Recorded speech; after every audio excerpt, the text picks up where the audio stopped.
It's beyond a dead horse at this point. But it's 2 straight years. I'm trying.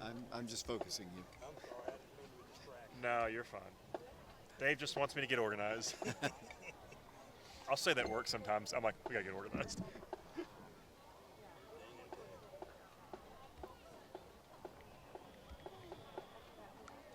Somebody asked me Ladies for. and gentlemen, please rise as we welcome the color guard from the Oak Ridge High School Navy Junior ROTC program to present the colors. The guard is under the command of Chief Ryan Nichols and Chief Danny Troy. Please remain standing as the Oak Ridge High School band, under the field direction of Giada Sachitano and Oak Ridge band directors Michael Spurko and Sean Rutherford, play our national anthem. Where is Ben?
Test, test.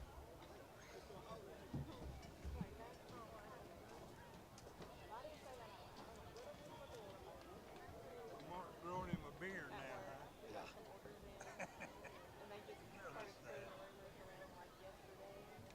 I don't think I've ever seen Mark with a beard. Yeah, I know I have. I haven't either. Really? Looks good. So, Dave, we're getting... It's doing that thing where it skips just for a second or so, then... Yeah, it doesn't have that.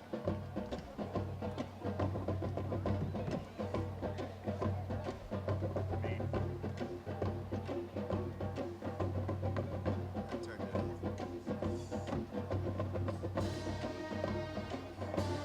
Test.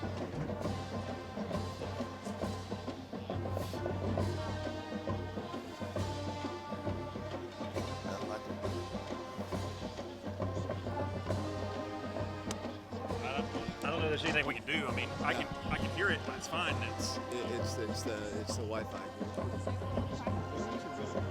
Campbell County band was good as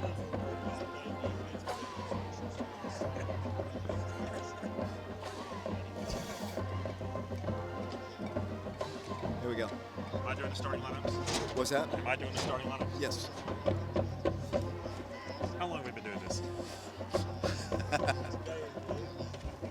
You're good at This is like 15 years for me. I mean, 20,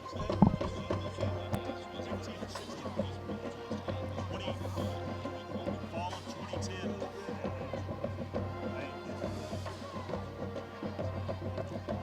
Look at that student section. Look at the whole crowd. And they gave away 100 tickets. Of course, a lot of our student section is the cross-country team, and they're at the state.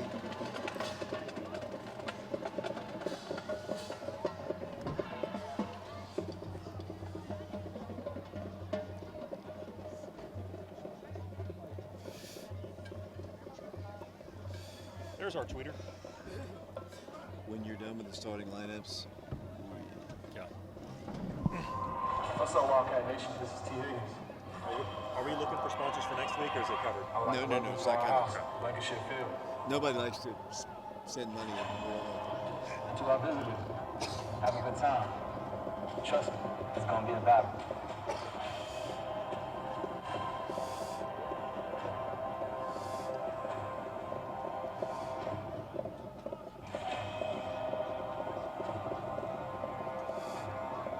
And to our student section, I'll hear you all 58 minutes, all night long.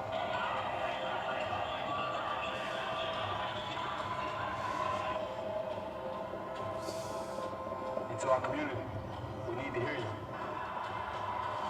That's what it used to look like. And to the ones that came before us, When I was a kid. you guys set the standard for how we play.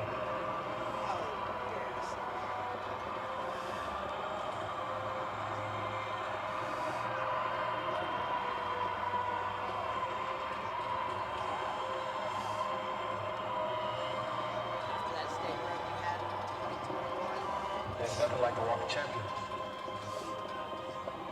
No, yeah. And you guys know there's nothing like those 72 steps. And there's nothing like the ship on a Friday night.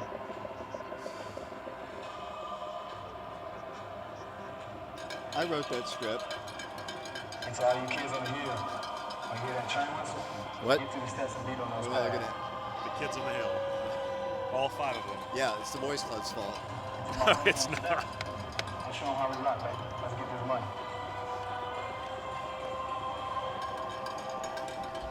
And welcome back to Blankenship Field. Just moments away from the start of this playoff game, the Wildcats of Oak Ridge taking on the Golden Eagles of Rhea County. The Wildcats getting ready to come down the steps.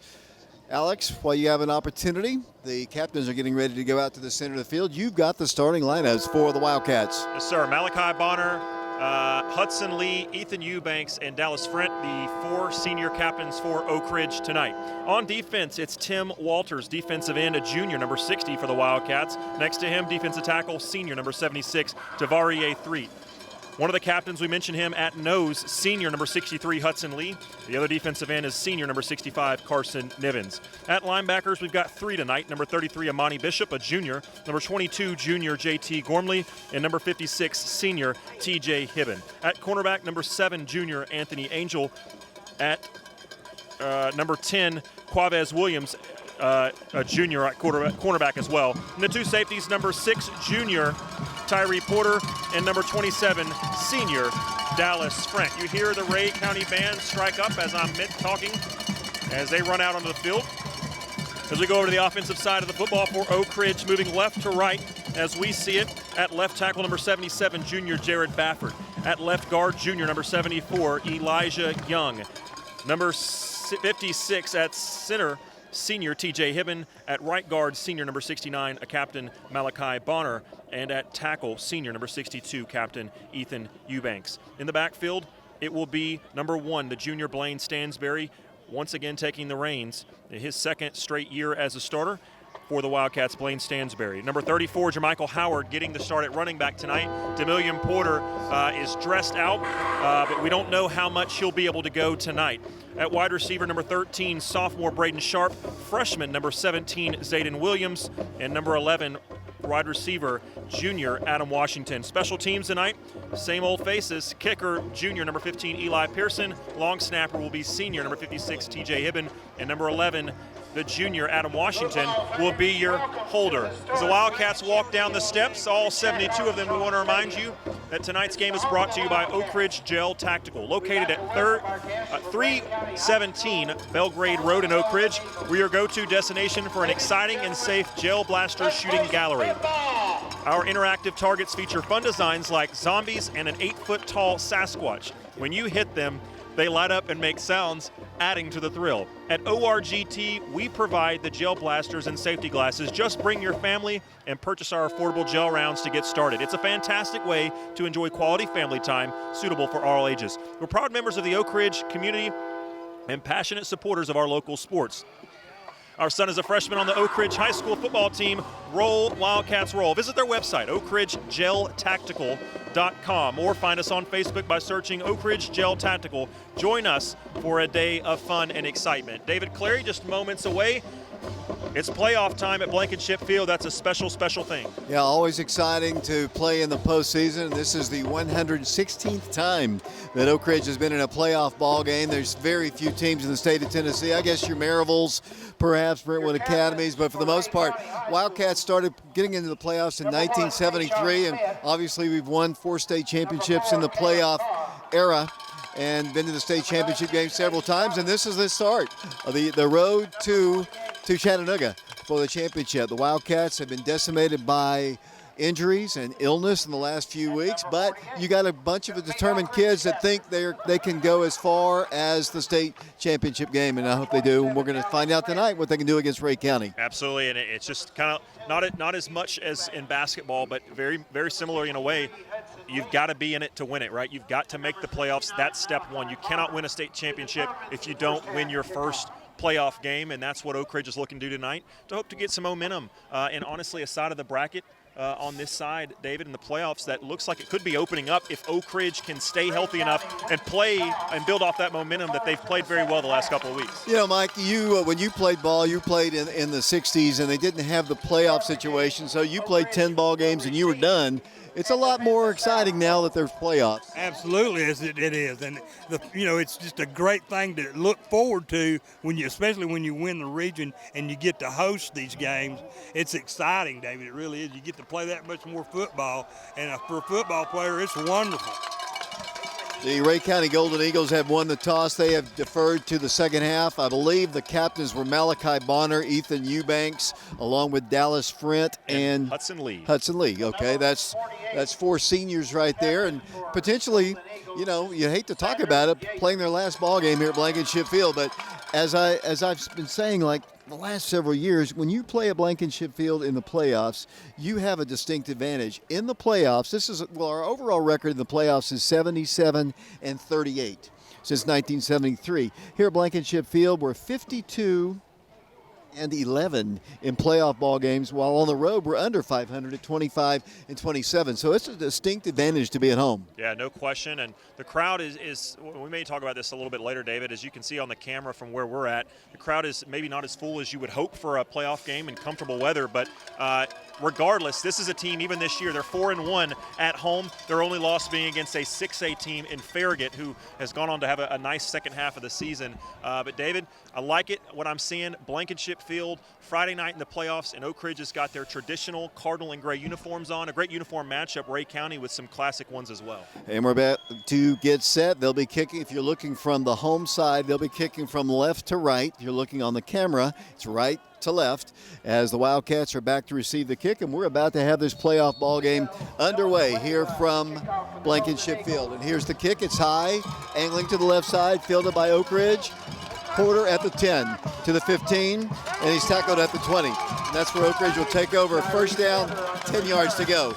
We talked about it, and we don't want to beat a horse to death, but the Wildcats have had so many injuries this year. I was told that Rhea County has had several big-time injuries, and I guess when you get to week number 12, which this is the week, you're going to be banged up. Especially when your bye week is the second week of the season, so that doesn't help either.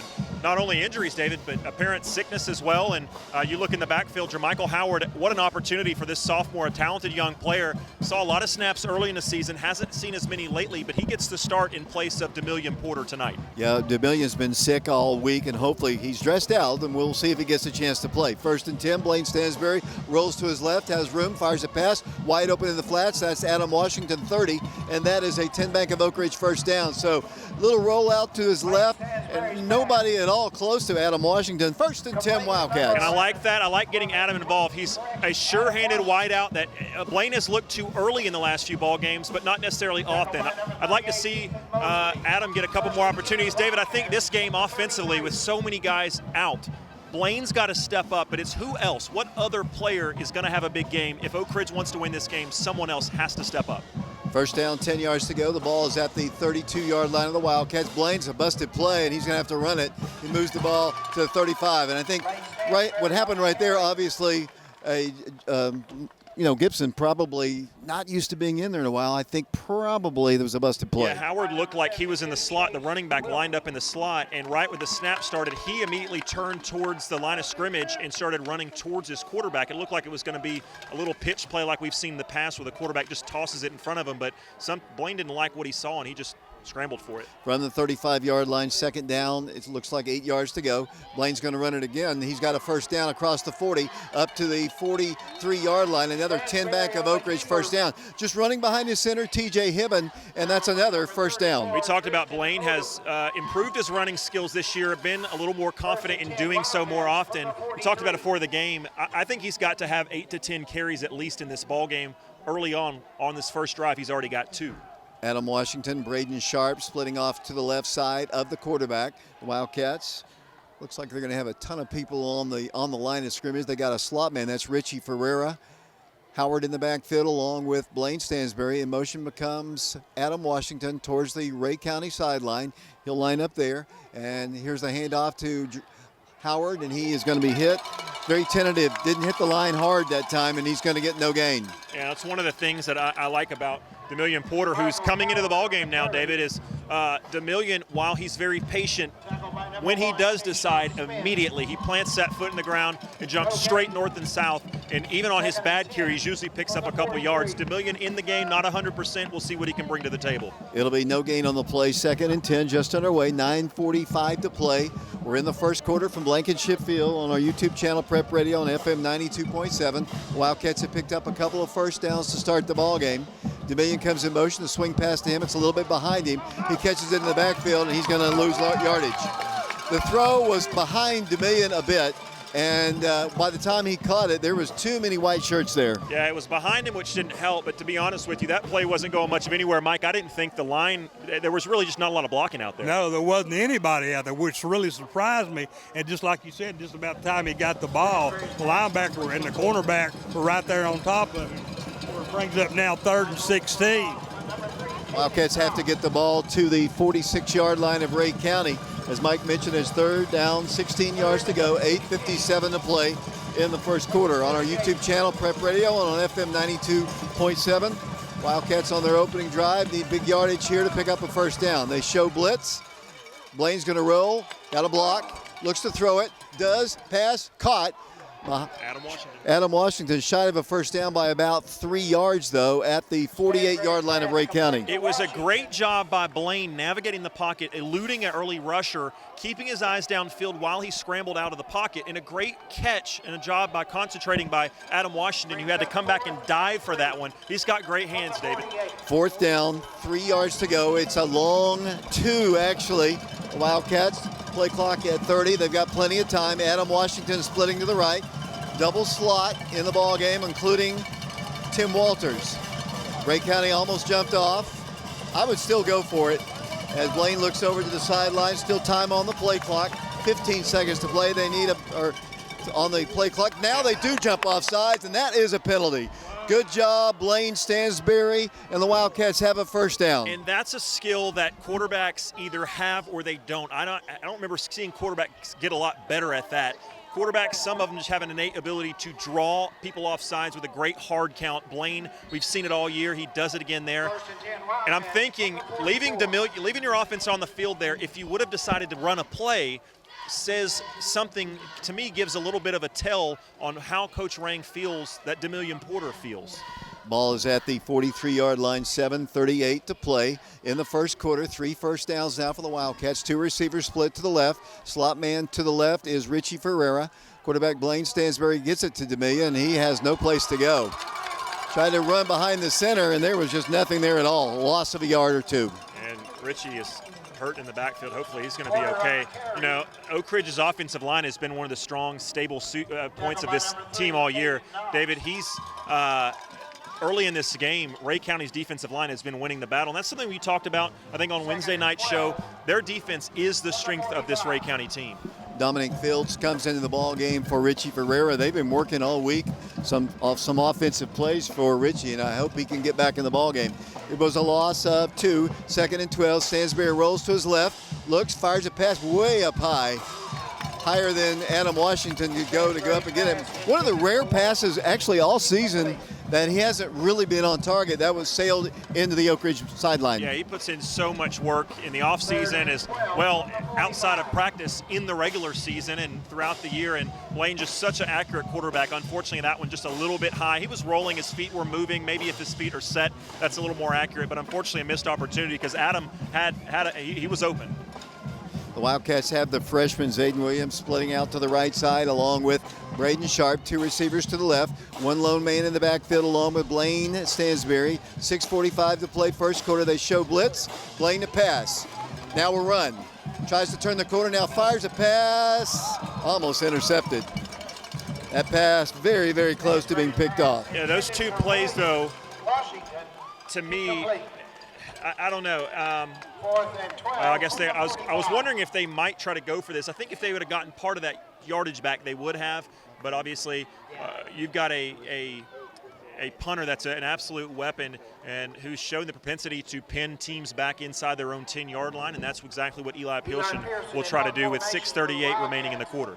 That was a good-looking drive. The Wildcats picked up 3 first downs, but then it stalled. Eli will be punting. Deep for Ray County, Eli's number been 8, LT Donegan. just a huge factor for the Wildcats all year. He gets this one away. It's a wobbly end-over-end kick, angling towards the sideline. It's going to be picked up at the 5-yard line. No really place to go. The Wildcats drop him on the sideline over there around the 9-yard line. Not a lot of room to move with, but Latarius Donegan, the sophomore, it was a smart play, David, because if he doesn't catch that at the 5 and just kind of fall forward for a couple of yards to the 12-yard line, that ball probably settles inside the 5. It was a terrific punt. Eli punted it away from him, so it bounced and rolled a little bit further. A nice play by Donegan just to kind of get what he could out of that return. Dallas Frent on the tackle for the Wildcats. 6:32 to play first quarter. The Wildcats almost took 6 minutes off the clock. Failed to score. Scoreless ball game here at Blankenship Field. That's the Wild Band playing across the field. The line of scrimmage officially is the 11-yard line, maybe closer to the 12. Help me with the quarterback and the running back. They've got 3 receivers stacked to the left side. Nobody in the backfield except 1 lone running back as the quarterback brings them up 1st and 10. He hands it off to the back, and he is swarmed under right at the 10-yard line. No gain on the play. Yeah, Caleb Carr, the quarterback, he's a senior for this Ray County Eagles team. He played against us 2 years ago, I believe. It seems like we're playing Ray County every playoffs, it seems like. I think the running back is Chauncey Odom, a senior as well, number 13. This is actually the 5th time in 10 years we've played them in the playoffs, so we have played them quite frequently. No gain on the play. 2nd down, a long 9. Once again, the running back is swarmed under right at the line of scrimmage. Wildcat defense being very, very tough on the first 2 runs. You know, as much as we talk about both of these offenses having to deal around some injuries and maybe not being at full strength, both of these defenses, this is where the teams take their pride, specifically in the defensive line. T-Ray making a big play early on, and I think just like the last few opponents Oak Ridge has played, you say you beat this team on 1st and 2nd down by forcing 3rd and longs, and that's what Oak Ridge has done right here. Force this team to do something they don't want to do and try to pick up a long yardage situation on 3rd down. Here they come to the line. I was going to let Mike talk for a second, but they're quickly to the line. 3rd down, 8 yards to go. Slot to the right, 2 receivers to the right of the quarterback as well. 1 man, single coverage on him to the left. Taking a little while, play clock down to 6. Waiting for the snap. He rolls to pass. Wildcats pursuit. Here's the pass. That's way into the Oak Ridge sidelines, and it'll be 4th down. They'll be forced to punt. I think Eric Thomas caught the ball over there on the sideline. Good catch, coach, former Wildcat. Really smart play by JT Gormley there, Mike, as JT had a shot at the quarterback a couple seconds after he threw it, but instead of getting a flag and wrapping him up and hitting him to the ground, he just kind of bumped him. I think if he wraps him up, the official probably calls a penalty. I think you're right. Yeah, Oak Ridge did a great job that time. They actually lost 4-yard line. They're having to kick from the 8-yard line. Actually, he's kicking from the edge of the end zone. Wobbly kick is going to be fielded on a fly by Oak Ridge at the 50. That's Tyree Porter to the Ray County 43-yard line. Great defense by the Wildcats, setting up great field position. Great field position. You look at where Tyree caught that. Terrific job kind of on the run catching that and probably saving 15 yards if he lets that thing hit and bounce and roll. Where he gets the ball on that return, it's almost the exact spot where Oak Ridge stalled out on their last drive. So great job by the defense. Essentially forgives the sins of last drive stalling out for the Oak Ridge offense. Richie Ferreira back in the ball game, so he's okay. That's good. Zayden split to the left along with Braden. Zayden and Braden split to the left side as receivers for the Wildcats. Adam Washington to the near sideline on the Ray County side. Blaine Stansberry rolls to pass, looks, fires a pass. It's high, but it's caught. Nice catch at the 33-yard line. Zayden's tall. He's probably 6'2" as a freshman, and he's also athletic. And he used every bit of that frame and every bit of that leaping ability. Another high throw from Blaine. David, it looks like Coach Rang and this offense, like Blaine rolling out to the left, they've had that little hitch route. They've hit it about 3 times already. See if they keep going back to the well, or if maybe they're trying to see if Ray County will creep up and they can hit them on the double move. One thing that's different, the Wildcats have not come out in the same offense that we've seen the last two. They've come out firing. Yeah, it kind of looks like the offense and formation-wise what we've seen most of the year. Another 10 Bank of Oak Ridge first down. The motion will come Braden Sharp once again, and then there's movement. Not exactly sure unless the play clock's at 9. I think one of the offensive linemen flinched. So that'll cost them 5. 4:14 to play. We're in the first quarter. We know a lot of times here recently we've not had great internet when we've broadcast. We know we've got a little jumpy signal there, but we'll do a little radio play-by-play. We appreciate, though, Oak Ridge Jail Tactical for paying our rights fee for this one. The TSSAA charges money each and every week, and we appreciate them. We'll talk more about them later. So it's a loss of 5 on the penalty. It's 1st and 15 for Oak Ridge. Stansbury's going to give it off to the Wildcats' Howard, and Howard powers his way to the 32-yard line. I believe that was Howard carrying the ball. Yeah, Jermichael Howard on the carry. Nice pickup there on first down, and sets the Wildcats up in nice position. Great line push by the offensive line that time. Really drove up in there, got much more yardage than I thought he would get. 2nd and 10. Gain of 5, 2nd down, and 10 yards to go. And we understand there's an issue on the video. We appreciate all the people letting us know. As Blaine's going to pass, wide open, end zone pass, so incomplete. He just overthrew him just a little bit. If he puts a little air on it and allows him to run under it, that is 6 points. Yeah, but it was still a pretty good throw, just like you said, maybe about an inch, if that, a little bit long. But, man, what an effort there. And Tyree, great route, just kind of slipped behind the defense. And Tyree Porter, another guy, a good athlete for Oak Ridge that hasn't played a lot of time at receiver, that's kind of having an increased role here in the playoffs. So it's now 3rd down, 10 yards to go. The Wildcats waiting for the play. We're down to 3:19 to play. We have no score. I'm almost curious if Oak Ridge right here wants to get something safe, because you're at the edge of field goal range now. Do you try to pick up all 10, or maybe you do something safe like a screen or a quick pass out to maybe your running back to try to get in field goal range? 2 receivers split to the right. They're going to hand it off. He fumbles it. DeMillion didn't get the handoff, and Ray County's got it. Just a miss handoff there. DeMillion hadn't practiced all week long, and they just had a poor exchange. And we haven't seen that much at all this year. Very few fumbles on the entire season.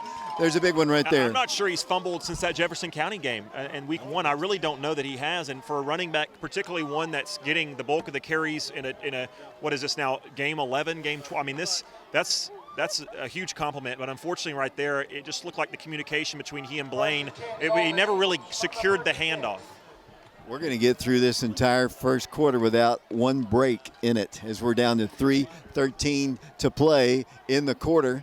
You're nervous. I am nervous as the quarterback steps back in for that's Carr. He's going to fire a pass in the flats. Nobody there. Hits the sideline, and Cuavez knocks him out of bounds. I believe it was him. And then it's a fine gain up to the 45-yard line. The Wildcats playing way off.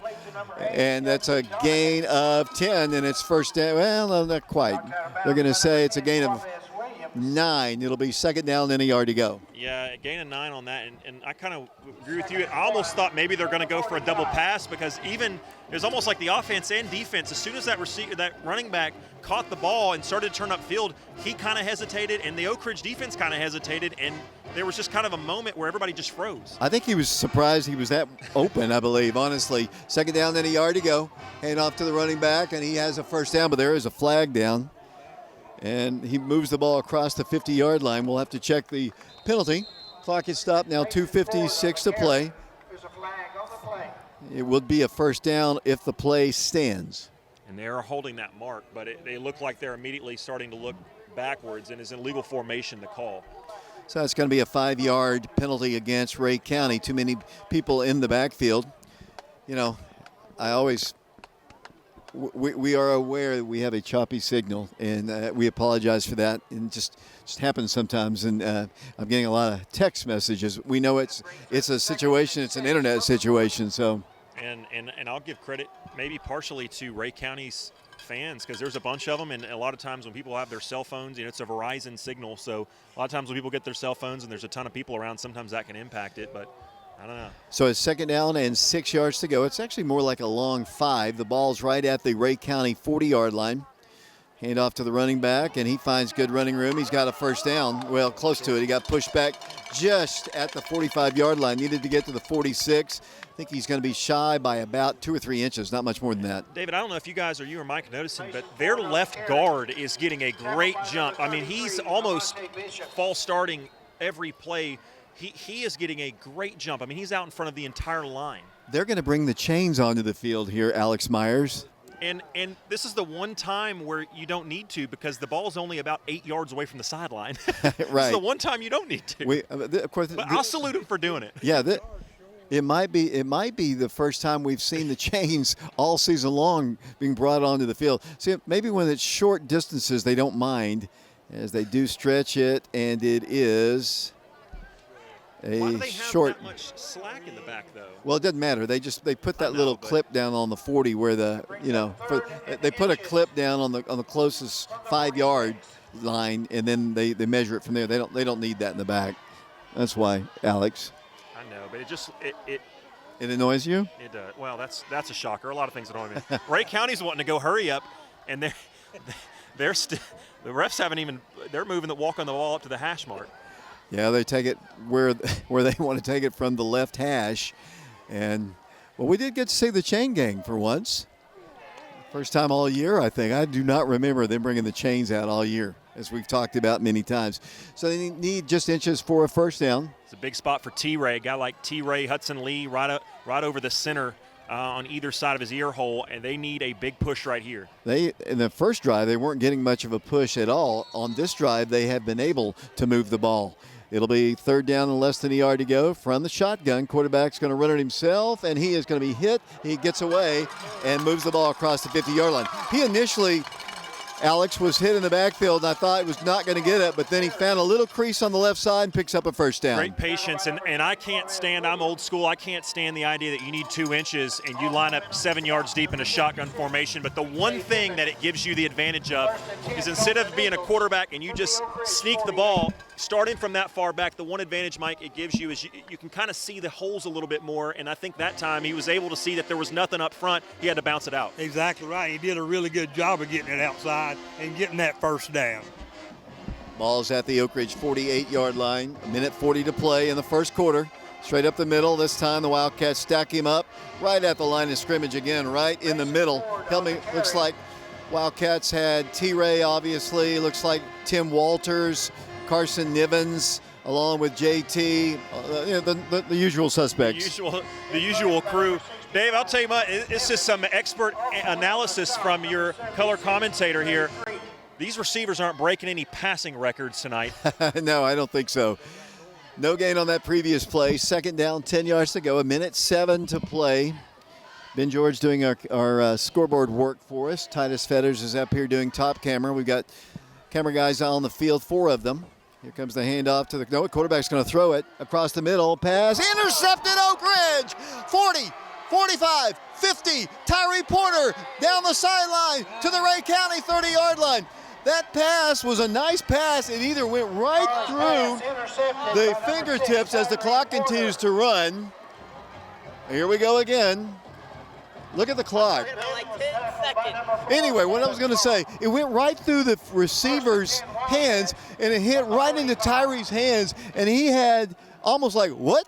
It was a bullet pass, and I think it hurt Ray County, because I think the guy just wasn't ready for it, and I think it helped Oak Ridge. It was thrown so hard, it almost stuck to Tyree. It was kind of almost a one-armed grab there, and he kind of just corralled it in with his body. They have 15 seconds or so went off the clock. I don't know if they'll put it back on. They will reset it to 40 seconds, so nice catch by the officials.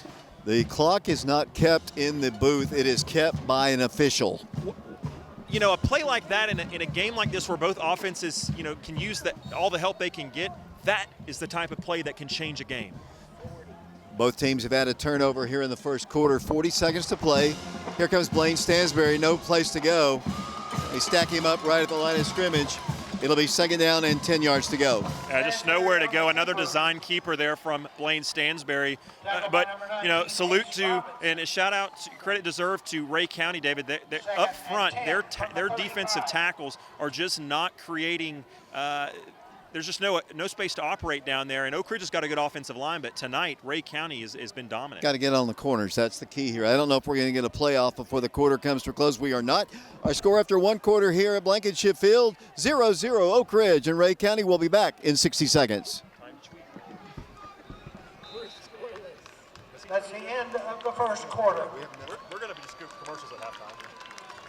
We'll be back in 15 minutes. Knoxville Orthopedic Clinic of Oak Ridge is the official sports medicine providers for the Oak Ridge Wildcats. For more information or to schedule an appointment, please call their office or visit their website at www.kocortho.com.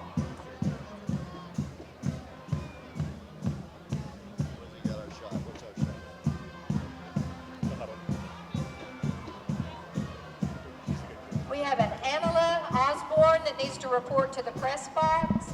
Angela Osborne. Also, we have a set of keys on a Louisville lanyard.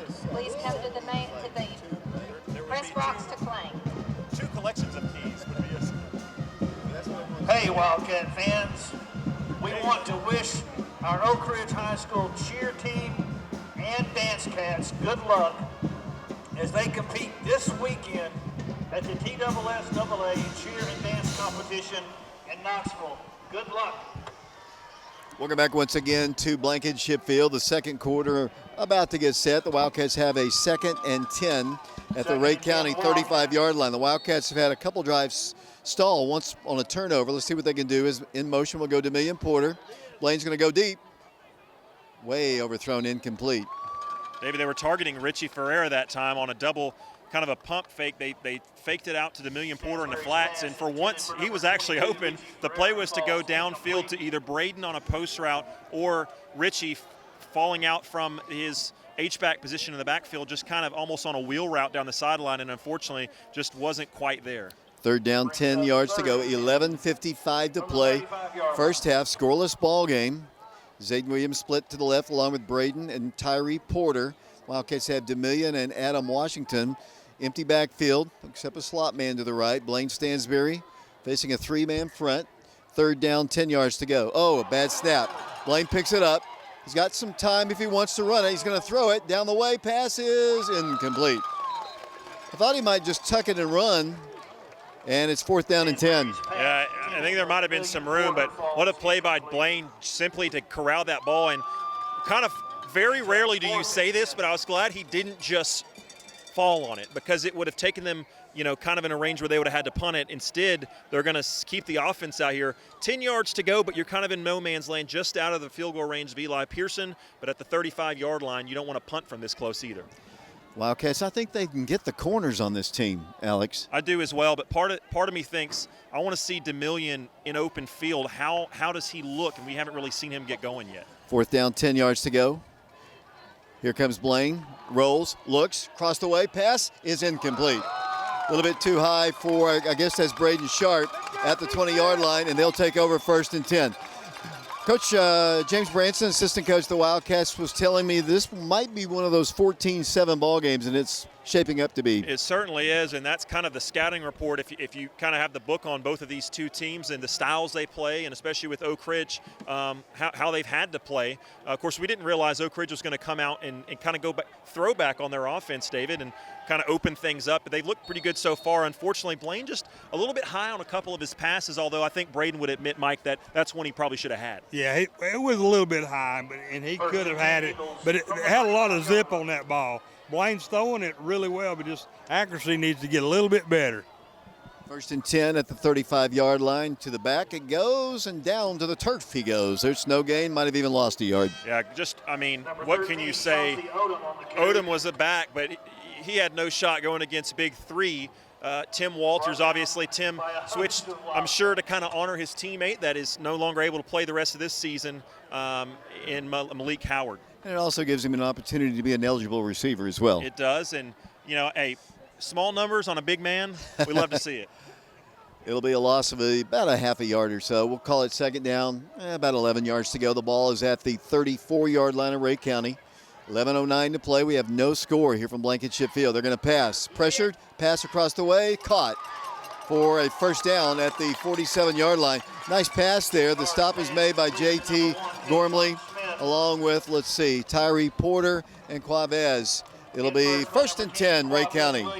Wildcats got some pressure on him, but he was able to deliver a really nice pass to Carr. It'll be 1st and 10, Ray County, as I mentioned, at the 47-yard line. King Sandoval playing a lot on this drive at defensive end, opposite of Tim Walters, Tavares 3, and Carson Nivens, the other two on the defensive line. King Sandoval is another freshman playing tonight. 1st down, 10 yards to go. Hand off to the running back, and he squirts across the midfield stripe, moves the ball down to the 43-yard line. The Wildcats tried to get him down. He just kept on going.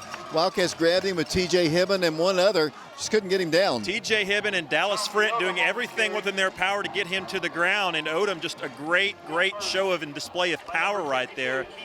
Again, another 2nd and less than a yard for this Ray County offense. Are they going to measure again? I think they are. 2 1/2, Dave. Let's take a quick break. We're going to send it back to the station. We'll be back in 60 seconds.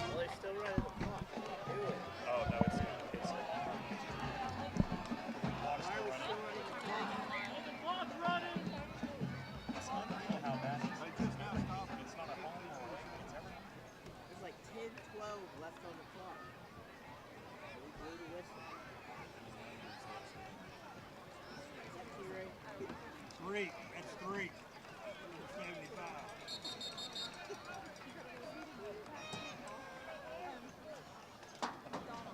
You got up,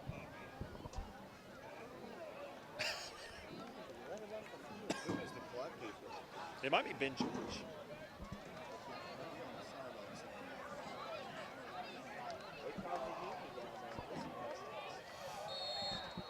It should be 10-12.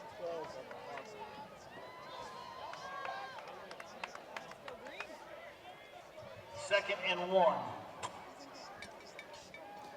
2nd down, 1 yard to go. Here's the quarterback running himself, and he moves the ball for a 1st down up to the 37-yard line, 1st and 10. He gets a 1st down, but a tip of the cap to T.J. Hibben, who was being blocked, had one shoulder and arm being grabbed by a blocker, and just kind of almost stiff-armed the guy as much as he could to try to shake it, fought that guy off, and ended up making the tackle. He got the 1st down, but it was a terrific individual effort by T.J. Look how their line just kind of fires off straight. That's what I'm saying. It's borderline offsides borderline false start. They're so quick. 1st down, 10 yards to go at the Oak Ridge 37-yard line. They're going to pass. Before that, though, a flag goes down. Let's see if they had somebody offsides. Ben George thinks it's a false start. And we'll check the call here. 9:19 to play. There should be more time than that. The electric clock operator has been asleep at the switch today. And we're talking about that at the break, David. It's weird because it's not a home thing. It's not an away thing. Every week almost this season, the clock has been an issue, and it's just kind of odd, but unfortunate. It is a false start, and so Ray County, the Eagles, go back 5 yards. To the 43-yard line of the Wildcats. We have no score. 9 minutes, 19 seconds to play in a very fast-moving first half from Blankenship Field, TSSAA playoffs.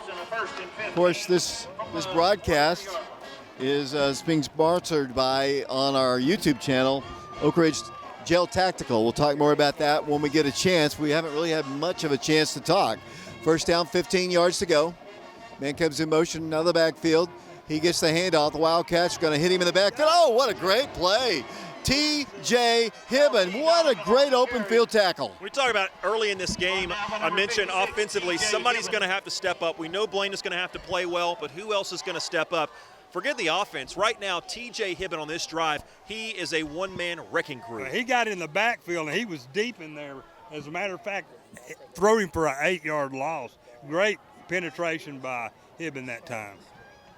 Back to the 46-yard line where it is now second down and 18 yards to go for the Golden Eagles out of Ray County, Evansville, Tennessee. Pressure, here's a pass in the flat. It's going to be caught.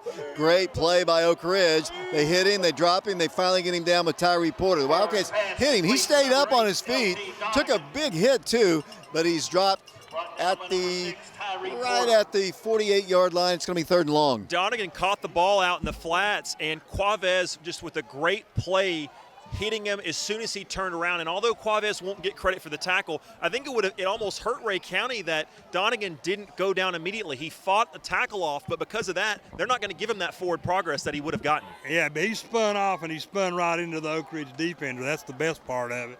The Wildcats throwing for yet another loss. 3rd down, 20 yards to go at the 48-yard line. Quarterback straight drop, setting up a screen. Pass is going to be incomplete. Setting up the screen. If our lineman, Carson Nivens, turns around, he's got a pick six. I thought Carson was going to have a chance to pick one, and let's see that 40 time, Carson. Unfortunately, he just didn't get his head around in time, but we all are kind of got big eyes at the same time. And again, these two defenses, if they can stop you on first down, the offenses are going to have trouble moving the ball all night. So when Oak Ridge gets the ball back after this punt, on first down, I want to see pick up 3 or 4 yards, set yourself up in a position for success on 2nd and 3rd. Here comes the punt. It's blocked.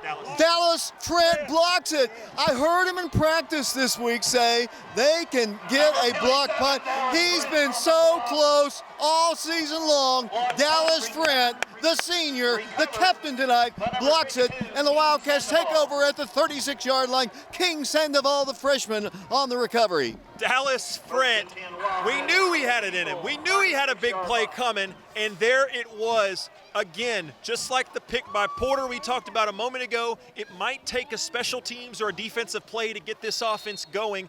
That is a game-changing play from the senior captain. But the Wildcats have got to find some offense. The first drive, they picked up 3 first downs, but they have been stalled ever since. The Wildcats, first down, 10 yards to go. The ball is at the 36-yard line of Ray County. Blaine Stansberry rolls to pass. In the flats, pass is going to be caught, I believe.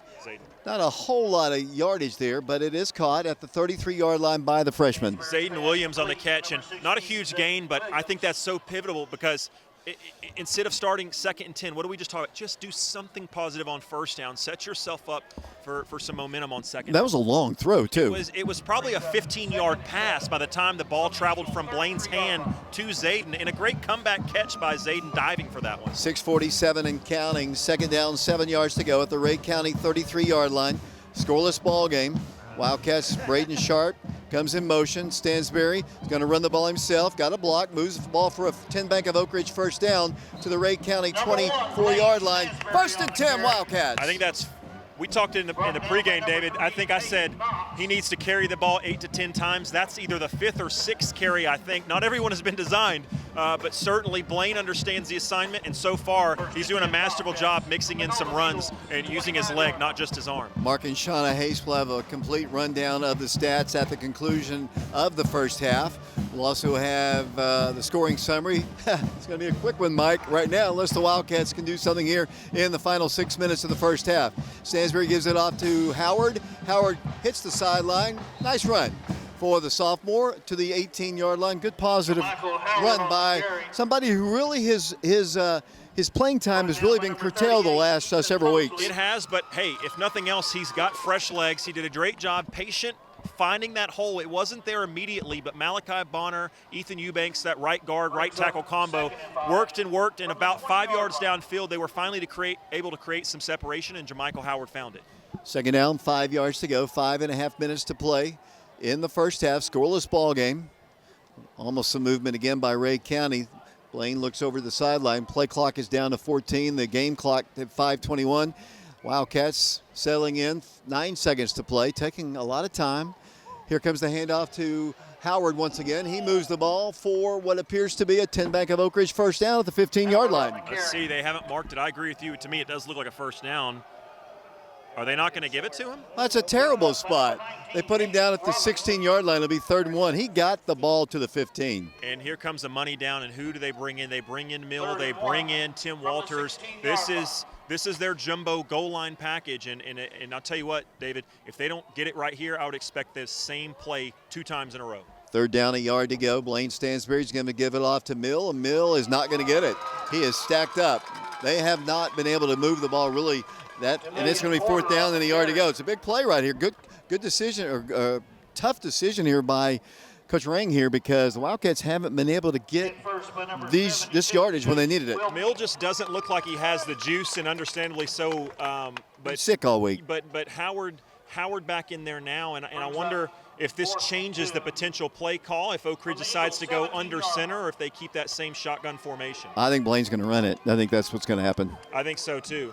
I think it's a good call, and I think if I was Blaine, I'd get right behind wherever 22, Richie Ferreira, the H-back, figure out where his blocking assignment, where he's supposed to go, and I'd follow him. And Oak Ridge wants to take some time to think about it. Let's take a 60-second timeout. We'll be back to Blankenship Field. Timeout, Wildcats. No, that was 3rd. We'd like to remind you to visit Fox Insurance Group in Oak Ridge for all of your personal or business insurance needs. Thanks to Fox Insurance Group and all of our support sponsors.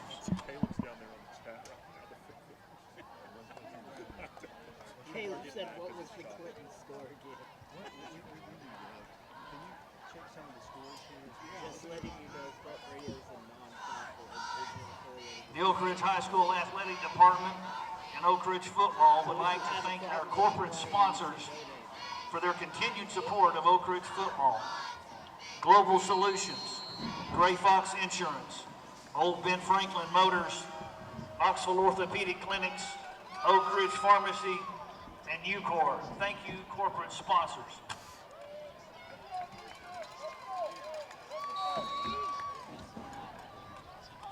Fourth down, 2 yards to go for the Wildcats. Blaine Stansberry's going to hand it off to Howard. Tries to bounce outside. He's going to go down. Too much hesitation. You got to hit that hole, and Ray County's going to take over on downs. I would have given it to Blaine, but, that's why I'm up here. I just don't think against this front that you can line up in the shotgun and expect to get positive yardage when they know you're coming at them with the run up the middle. Like you said, I think Oak Ridge's advantage in the run game is going to be, if it's with the running back, it's going to be getting to the outside, running straight up the middle, especially from the shotgun. I don't know that that's going to have success then or any other time during tonight's game. 19-yard line. So it'll be first down, 10 yards to go. We still have no score. We're almost at halftime, 3:48 to play. We'll be checking scores of other ball games. The winner of this game takes on the winner of Clinton and McMinn County. Ball is at the 19-yard line, 1st and 10. David, I'm a great play caller after the play's already been run. You know that? I'm pretty good. Hey, quarterback's going to pass. Screen pass is going to be caught. Wildcats are all over it. Boom! Down he goes. Wildcats knock him down hard. Quavez Williams was there with a pop. And his buddy Amani Bishop came in to make sure he didn't escape that tackle. And boom, there we go again. First down, Oak Ridge's defense wins that play. And now on 2nd down, one play into this drive, Ray County already is in a hole. Now, if you're Oak Ridge, 2 timeouts left. If you get a stop right here and they don't get close to the first down, I think you call a timeout and try to stop the clock. Ray County has 3 timeouts. Oak Ridge has 2 remaining. 2nd down, 11 yards to go. Running back. Hits the hole, and down he goes at the 22-yard line. Let's see if Coach Brang does call a timeout. The clock's still moving at 3 minutes to go in the first half. I think that's why, if you're the Ray County Eagles, I think that's why you call that play, is to force Oak Ridge's hand. Now, Oak Ridge, if they would have called a timeout, Ray County's more likely to run this ball and kind of secede the down. and force the punt. But instead, now you let another 35 seconds or so come off, and we'll see if it pays off or not. Yeah, it is. They're going to let it go all the way down. It's down to 2:37 to play. I like you. I would have called the timeout there, but saving it for offense, I guess, as the Wildcats back on defense. 3rd down 7 for Ray County. 2:28 to play in the first half of a scoreless ball game. 2 receivers split to the left. Quarterback's going to pass, pumps, fires, pass, caught for a first down at the 30-yard line. And so now you're helped by not taking that timeout, but the reason I would have called the timeout, David, not just to say the timeout, it was more about forcing Ray County's hand. If you call that timeout, Ray County, in all likelihood, knowing that you're down to 1 timeout, they're going to run that ball instead of passing it, and now they've got a new set of downs to play with. But maybe at the end of this drive, maybe Oak Ridge will be glad that they didn't call that timeout. We'll see. From the 33-yard line, Ray County doesn't really look like they're too explosive, so there's not but a minute 55 to play. Quarterback's going to hand it to the back, and he's going to hit the middle and go maybe a yard or 2. A minute 47 to play in the first half. It'll be 2nd down and 7 yards to go. Yeah, and again, now 3 plays later, you're kind of in the same position. If they run this ball and don't pick up many yards, do you use your timeouts then? At this point, if you're Oak Ridge, it looks like both teams are kind of just ready to say, let's just take this thing to the break tied. Yeah, it's only a minute 24 to play in the first half. We have no score here. Mike Underwood, quarterback of the 1991 Wildcats, will be up here to talk to us at halftime. The Wildcats, here's a pass. Pick it off. Pick it off. Nope, they catch it. That ball floated up there forever. And I think coming down, the play was guarded initially by Amani Bishop going out on that, guarding that route, kind of face guarding, so his back was to the quarterback. Tyree Porter took an early angle, and he got there early. He was great defense, but I think if he waits a second and he's coming from a deeper angle and can see that ball, he's got a great opportunity because that ball did just hang in the air. From the 46-yard line of Oak Ridge, a minute 8 to play in the first half, scoreless game, 1st and 10.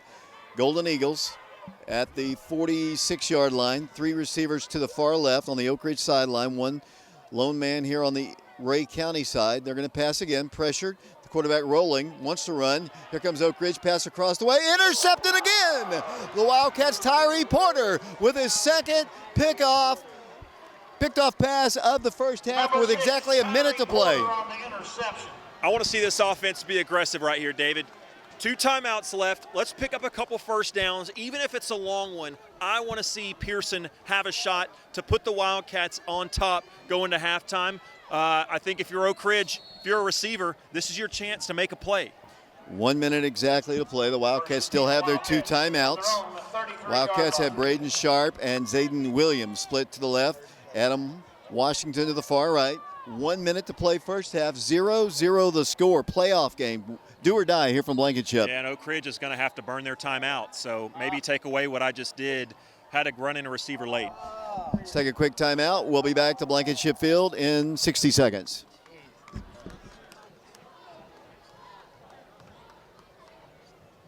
The Oak Ridge Wildcat Boosters would like to thank Oak Ridge Nissan for helping us pack the ship tonight. What are they saying? By purchasing tickets for Oak Ridge High School students for tonight's game. When was the last time you used the word love to describe how you feel about your car? At Oak Ridge Nissan, their customers say it all the time, and for good reason. Serving drivers from the Oak Ridge, Lenore City, Knoxville, and Maryville, Tennessee areas, they offer a wide range of new and used vehicles from Nissan. They will help you find the car of your dreams from their stunning collection of new Nissan vehicles. Thank you for your continued support of Oak Ridge football. What I'm hearing is they can still hear. The audio's fine. Welcome back once again to Blankenship Field. First down, 10 yards to go. The Wildcats have it at their own 32-yard line. A minute to play first half. Blaine's going to throw it. Sideline pass is dropped at the 40-yard line. Couldn't hold on to it. It'll be 2nd and 10. Yeah, and I know some people are getting frustrated if they're watching on YouTube. The stream's a little choppy. If you want to just hear the audio and it be really clear, you can listen on prepradio.com. You can listen on Oak Ridge Schools channel. David, what's the 1086. channel? 1086. And you can also, as there's a whistle here, they're going to restart the play clock. It wasn't reset. You can also listen on WIJV 94 or 94.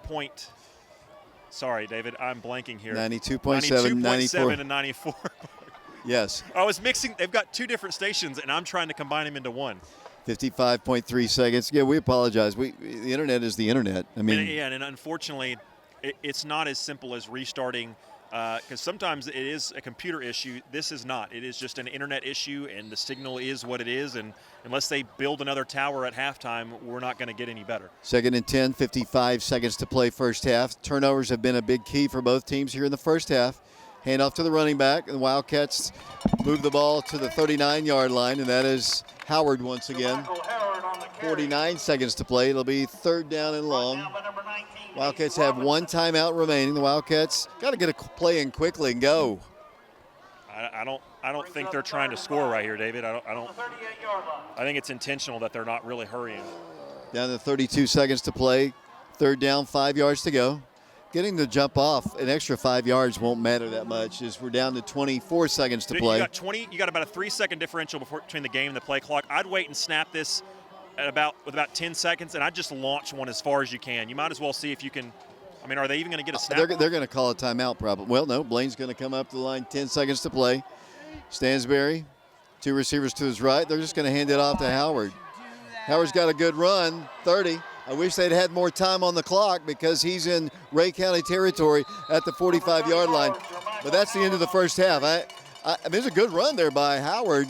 And if they'd had a little bit more time, they might have had a chance for a couple more plays. Yeah, but they had to burn that timeout at the beginning of the drive before they'd even snapped the ball. Unfortunately, the Ray County players shaken up, but that is the half. And David, you got 2 more quarters to decide whether you're going to play another game here, or if you're a senior, if this is your last chance to go up and down those steps. We need to take a break. We're going to send it off to Brian Bennett. It's getting ready to play have the Laura Lynn Green halftime show as the Wildcats head back up towards the dressing room. Ray County to our right, Oak Ridge up the steps. No score, so Mike doesn't get to talk at halftime. The Laura Lynn Green halftime show, 0-0 our score. We'll take a break. We'll send it back to Brian. We'll be back following this 5-minute timeout.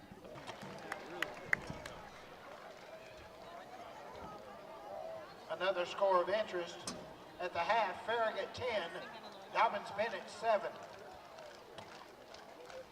Great job by both bands as we're back here at Blankenship Field. A minute to go on the scoreboard. They'll undoubtedly add more time to that. Looking at the stats, first, thanks you to Mark and Shauna Hayes for sending us these stats. For Ray County, they have 80 total yards, 3 penalties for 15 yards. They're led in rushing by their quarterback, 2 rushes for 13 yards. Chauncey Odom has 5 rushes for 13 yards. Mason Ford has 3 rushes for 9 yards, and L.T. Donegan has 1 rush for -3 yards. Caleb Carr, who leads them in rushing with 13 yards, has completed 6 passes on 10 attempts for 48 yards. He does have a long of 18, but 2 interceptions. Receiving-wise, the Eagles are led by Keyshawn Smith, who's caught 3 balls for 42 yards, a long of 18, and L.T. Donegan has caught 3 passes for 6 yards with a long of 9. Obviously, 1 or 2 of those passes have been for negative yards. For Oak Ridge, they're led in rushing by Jermichael Howard. He's rushed the ball 7 times for 32 yards. He's got a long of 15, again 7 for 32. Blaine Stansberry, 4 rushes for 19 yards, and Demillion Porter, 3 rushes for -5 yards. He just really hasn't had an opportunity to get going tonight. Blaine Stansberry passing tonight, 5 of 11 for 33 yards, along of 13. Adam Washington leads the team in receptions, 2 receptions for 26 yards with a long of 13. Zayden Williams has 2 catches for 13 yards, a long of 10, and Demillion Porter has caught 1 pass that was a -6 yard gain. It was a loss of 6, I guess I should say. We did have a 3 more minutes added to the clock. So while we wrap up this, I want to give another shout out to Oak Ridge Gel Tactical. Oak Ridge offensively, David Clary, both teams very even offensively. 80 yards of total offense for Ray County, 79 yards of total offense for Oak Ridge. Oak Ridge has only been penalized 1 time for 5 yards, and that's where we're at. 0-0 at halftime. Again, this broadcast brought to you by the fine folks over at Oak Ridge Gel Tactical, located at 317 Belgrade Road in Oak Ridge. They're your go-to destination for an exciting and safe gel blaster shooting gallery. Their interactive targets feature fun designs like zombies and an 8-foot-tall Sasquatch. When you hit them, they light up and make sounds, adding to the thrill. At Oak Ridge Gel Tactical, they provide the gel blasters and the safety glasses. You just need to bring your family or friends and purchase their affordable gel rounds to get started. It's a fantastic way to enjoy quality family time suitable for all ages. They're proud members of the Oak Ridge community and passionate supporters of local sports. Their son is a freshman on the Oak Ridge High School football team, and they say, roll, Wildcats, roll. Visit their website at oakridgegeltactical.com or find them on Facebook by searching Oak Ridge Gel Tactical. Join them for a fun day, a day of fun and excitement. David Clary, fun and excitement.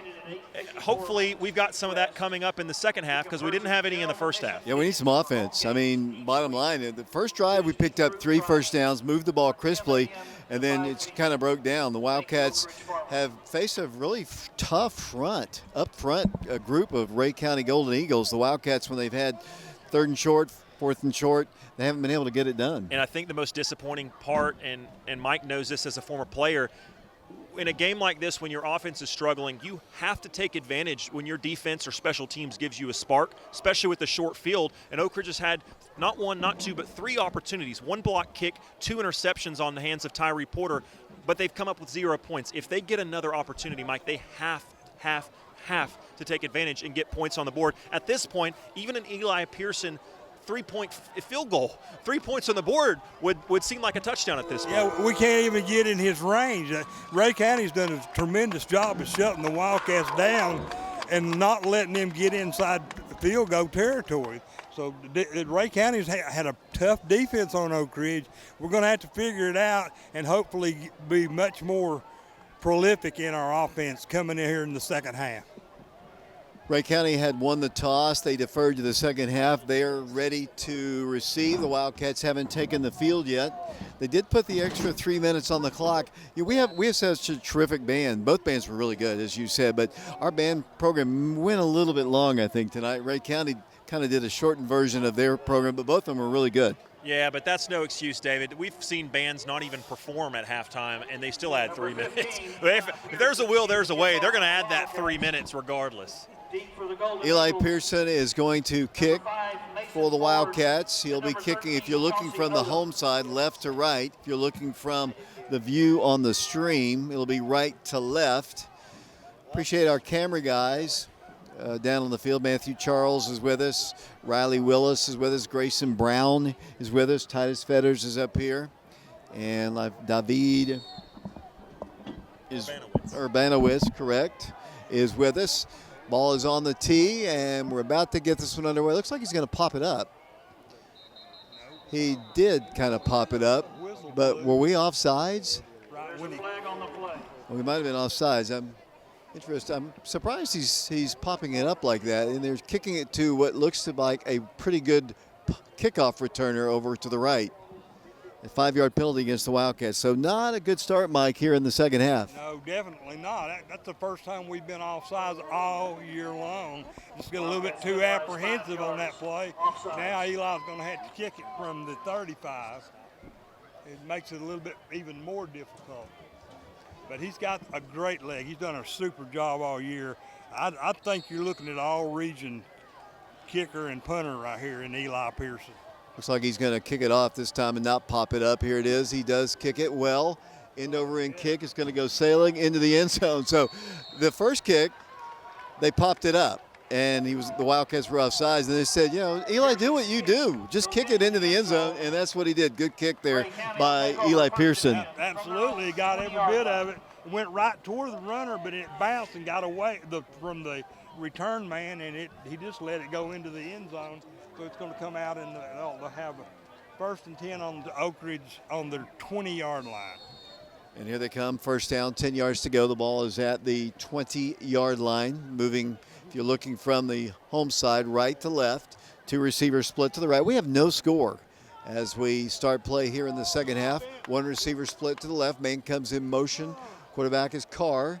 He's going to hand it off to the back, and he hits the line of scrimmage, and that's about as much as he'll get, about a yard or so. It'll be second down and 9 yards to go. That's Odom once again on the carry. great defense again by the Wildcats. They really got Gormley right in there on top of him. They only got a 2-yard gain on that play. TJ Hibben there on the stop, the Wildcats. And Golden Eagles, the first game played between them was in 1950. We've played, this is the 5th time since 2014 we played them in the playoffs. Yeah, that's kind of surprising, but it's a great venue down there. We talked about it before the game started. What low snap, trip. hand off to the running back, and he is hit and dropped right at the line of scrimmage. The snap was low. Good job by the quarterback to pick the ball off the turf. It'll be 3rd down and about 8 yards to go. Good defense again by the Wildcats. They're really swarming right now here in the second half, David. Talk they're not giving Ray County anything up the middle. If they're going to get anything, they're going to have to go outside or throw the ball. Ball is at the 23-yard line. Big play in the ball game, I think.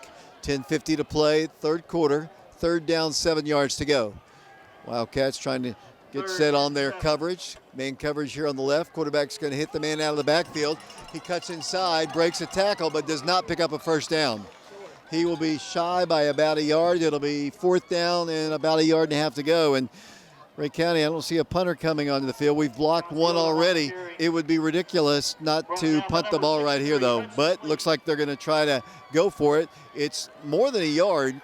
The Wildcats can stop them here. They'll have the ball inside the 30-yard line. It's 4th down, 2 yards to go. Quarterback sneaks up to the line of scrimmage.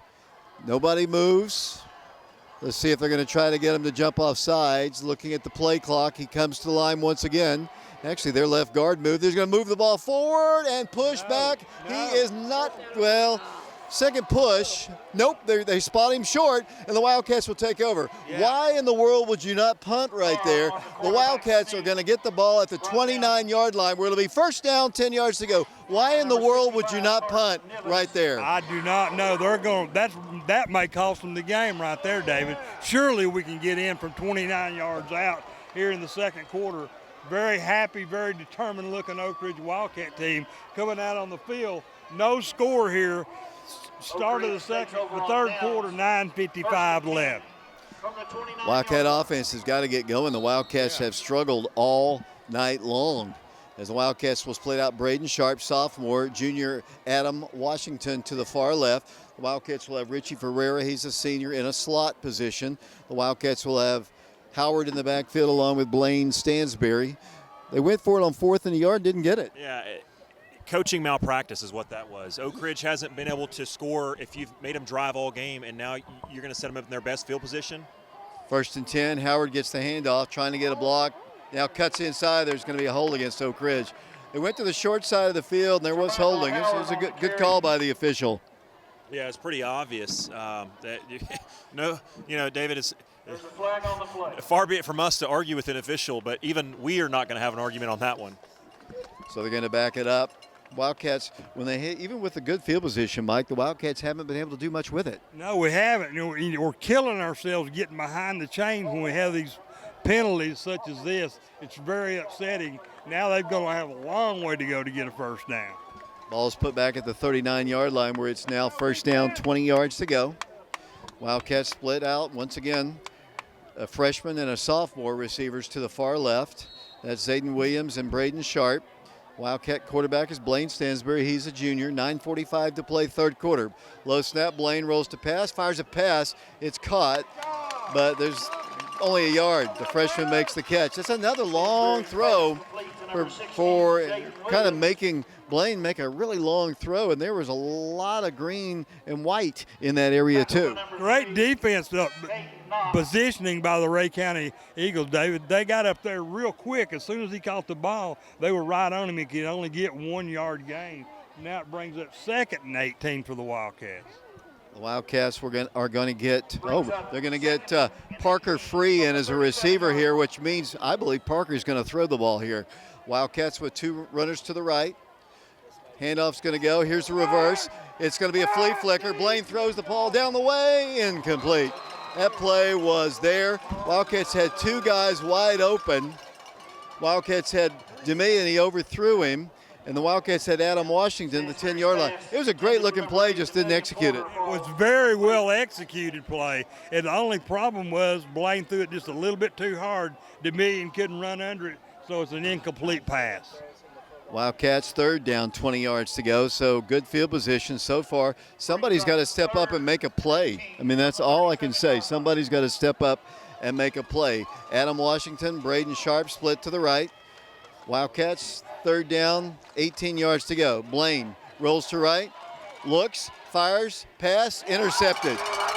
Intercepted, and they tackle him at the 37-yard line. They're making Blaine throw some really, really long passes, and that's another turnover. Only the 4th interception of the year for Blaine Stansbury, but it was in coverage and just a long, long throw for him to make, and Ray County takes over. So the Wildcats once again squander good field position. Yeah, they had it, but it just didn't work out. Ray County, give them credit, David. They're putting a lot of pressure on Oak Ridge. That time, that big interception, gave them the ball back. Now it's 1st and 10 on the Oak Ridge 37. 8 minutes, 44 seconds to play. We're in the third quarter here at Blankenship Field. Ray County 1st and 10.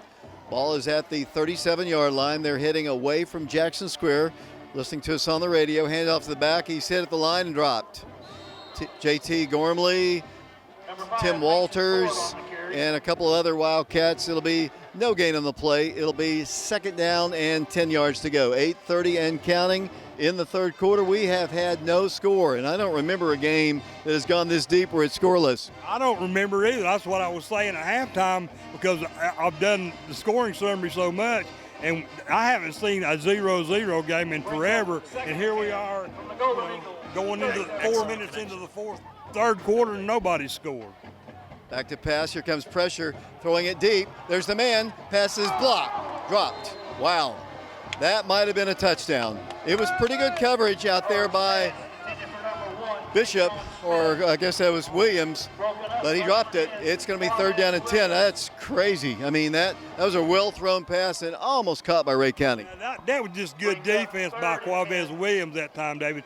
As soon as the ball got there, he hit him and made him drop it. So a big play by Williams.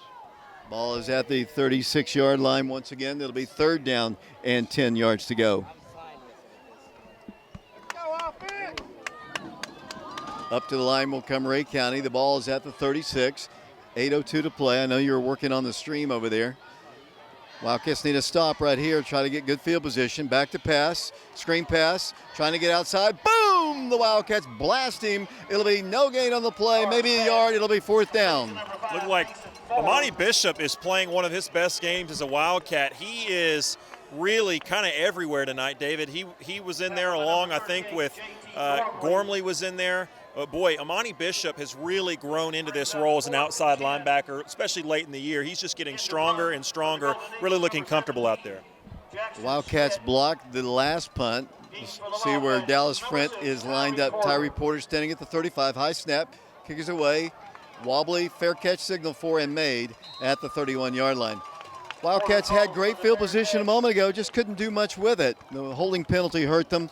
Let's see what Oak Ridge can do. The Wildcats, Blaine throwing his 4th interception of the year, and they're making him throw some really, really long throws. Yeah, and everything is from a rollout. Now, Blaine's done a nice job when they've gotten him out of the pocket rolling out all year. However, I wonder if there's a reason why they're doing that, or potentially if Blaine was able to kind of have his feet set in the pocket, if he might be able to kind of reel in the accuracy a little bit, because he's been kind of off all night. 1st down, 10 yards to go, Oak Ridge. Scoreless game, 7:21 to play. We're in this third quarter. Blaine Stansbury at quarterback. Wildcats trying to get some motion. I think, Richie, not too familiar with being in the backfield, I think was supposed to move, and there was a false start called against Oak Ridge. Yeah, it looked like it was a false start is basically what it was, and it looked like, immediately Richie knew it. It's just, again, inexperience. He's not used to being the one that's back there taking all the snaps. Usually that's Malik Howard, it's somebody else, but it's him tonight. This has not been a pretty ball game by any stretch of the imagination. And if you like defense, it has been. Yeah, no, they're not going to write books about this one. 1st down, 15 yards to go now at the 25-yard line. Stansbury, I wish they would go across the middle like we've seen. They're just kind of slow getting that one play off. Here comes another no gain on the play. Wildcats haven't been able to move the ball. That's Demillion Porter, who's been out sick all week long, hasn't practiced. and has been sick, and he just doesn't have a lot in the tank. He just doesn't seem to have a lot of pop, a lot of juice, and that's nothing against him. I want to personally say I give a lot of credit to a guy like that who's trying his best out there, but clearly he doesn't look like he's at 100%. And I want to also give a lot of credit to this Rhea County defense, because it's not just that he's not doing well. They're creating a lot of these issues. A lot of the times they're in the backfield before he even gets the ball, and they've played outstanding tonight. Second down, 15 yards to go. Blaine rolls to his right, has some backside pressure, fires the pass. This one is going to be caught by Braden Sharp at the 35-yard line. It'll be for Oak Ridge, third down and 5, maybe 6. And I don't really know why Rhea County's not sitting on that route, because it basically almost every time Oak Ridge has rolled Blaine out, which has been most of the time they've passed, they're running that route. Basically a two-man route. One guy's going deep across the middle, the other guy's coming back towards the sideline, and I'm surprised that they're not been a little more aggressive and trying to jump that route at some point. Third and 6 for the Wildcats, 35-yard line. Just reboot that too. 6 minutes, 36 seconds to play. Two receivers split to the left once again. The Wildcats need 6 for a first down. Man comes in motion. Blaine's going to throw it, has all day, but nobody's open.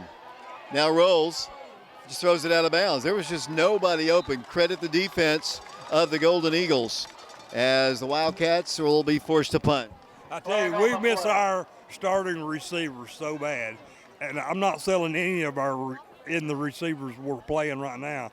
But Will Presley, Malik Howard, there's no substitution for those great players. This penalty is going to be against Oak Ridge. Let's see if they just decline it. And it'll be holding. They're looking over to the Rhea County sideline to see if they want it. And I believe they'll probably, I would think they would decline it. It is declined, and the Wildcats will be forced to punt. 6:28 to play. Got to expect and hope Eli Pearson can get a good one off here. Number 15, Eli Pearson in the punt for the Wildcats. Wildcat offense just cannot move at all here, Alex Myers. Yeah, you almost feel like there's going to have to be a turnover that one of the teams returns it back for a touchdown, because both of these offenses look not good, but both the defenses, to their credit, look really good, and I don't know which one it is. They creep up on the line. Good snap. Punt is away. It's going to be offsides against the Golden Eagles. Yeah, we have no idea. It's because I restarted that, yeah.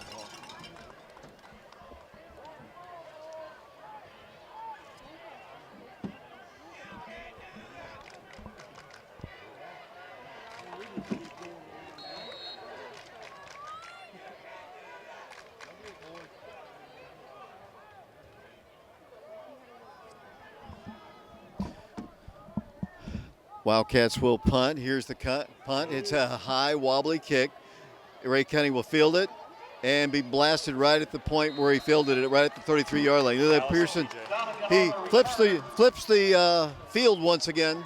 6:16 to play. The Wildcat defense, they've been stellar all this whole ball game. They're back out on the field. T.J. Hibbon and Dallas Frent doubled up on him, man. David, as soon as he caught that ball and took one step, they blasted him. Great defensive play by Hibbon and Frent at that time on the kick, on the punt. We're working on our technical issues. We apologize for that. We're back on the radio, I know. We'll get back on the stream hopefully soon enough. 0-0 our score. I guess we need to tweet a little bit more, as once again, it'll be first down, 10 yards to go for the Golden Eagles at the 33-yard line, as the Eagles come to the line, single man split to the right. 6:16 to play third quarter, scoreless ball game. Quarterback to pass, fires a pass to number 1. He moves the ball, is pushed out of bounds. They're playing off him. He's a good-looking player, number 1. Yes, LaDainian Pendergrass into the ball game at corner right now for the Wildcats. They continue to kind of rotate some guys in there. Also, Nate Stevens in there on the defensive line as well. Second down, 2 yards to go. The ball at the Golden Eagle 41-yard line. They're with their backs to Jackson Square. One receiver split to the right, one to the left. Hand off to the running back, and he's hit at the line of scrimmage. Tries to push forward, but he'll be denied the first down. It'll be third down and a yard to go. Great tackle that time by the big man up front, number 3, hit first What? by number He's 38, changing. JT Tim Gordon. Walters, exactly. Thank you, Also David. on the stop, number Yeah, 72, he's wearing Malachi's jersey right now. So it's third down and a yard to go. The ball's at the 42-yard line. They've gone forward in worse territory with the Wildcat offense not being able to move. I would guess this is four-down territory once again. And their whistle blows before anything ever gets started. Let's see what the issue is. I don't think the play clock ever started. There's an equipment problem. They're making number 61 come out of the ball game. I don't know if he's bleeding or what. He's taking his helmet off. There might be a little blood. He goes over to the trainer immediately. Third down and a yard to go. As we broadcast here from Blankenship Field, we struggled with our internet signal tonight all night, and we apologize for that. Third down and a yard, four-man front. The Wildcats stack the line. Quarterback's going to pass. First down catch at the 47-yard line.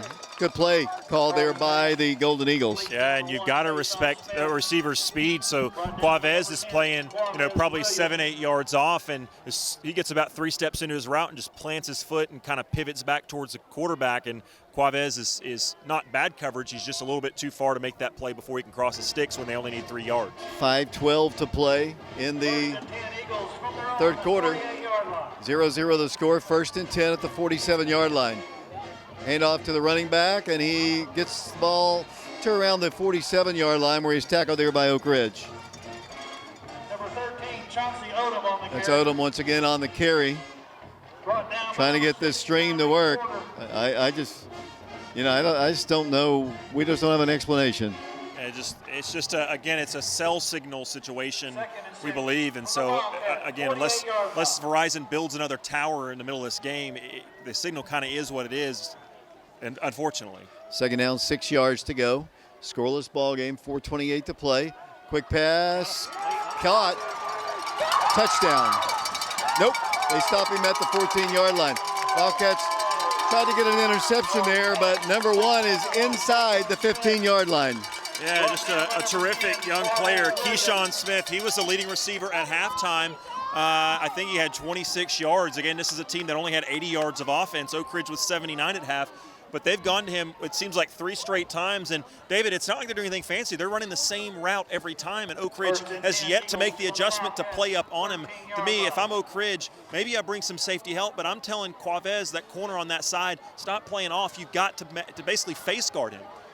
First down, 10 yards. First down, 10 yards to go at the Oak Ridge 13-yard line. Movement. They're going to be a procedure call against Ray County, I believe. Flag on the play.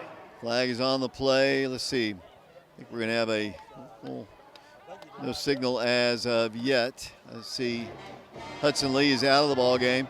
Dead ball foul, illegal procedure against the Golden Eagles. I would watch this, though. That receiver who's been on it all drive, they just flipped him. So instead of Quavez guarding him, Oak Ridge is deciding to not shadow him with Quavez. If he goes out to the other side, he's on the young sophomore, Pendergrass. You wonder if they might try to take a shot the wide side of the field in man-to-man coverage. First down, 15 yards to go. Running back hits the line and gets blasted by T.J. Hibben and one other Wildcat. Very little gain at all on the play. Yeah, and I don't know why, honestly, they've gone back to the ground here, because they've, for the first time all game, really put a nice drive together, and they've done it really all through the air. Second down, 14 yards to go. The ball at the Oak Ridge 17, 3:15 to play. Neither team, this is the farthest any team has gotten close to even scoring in this ball game.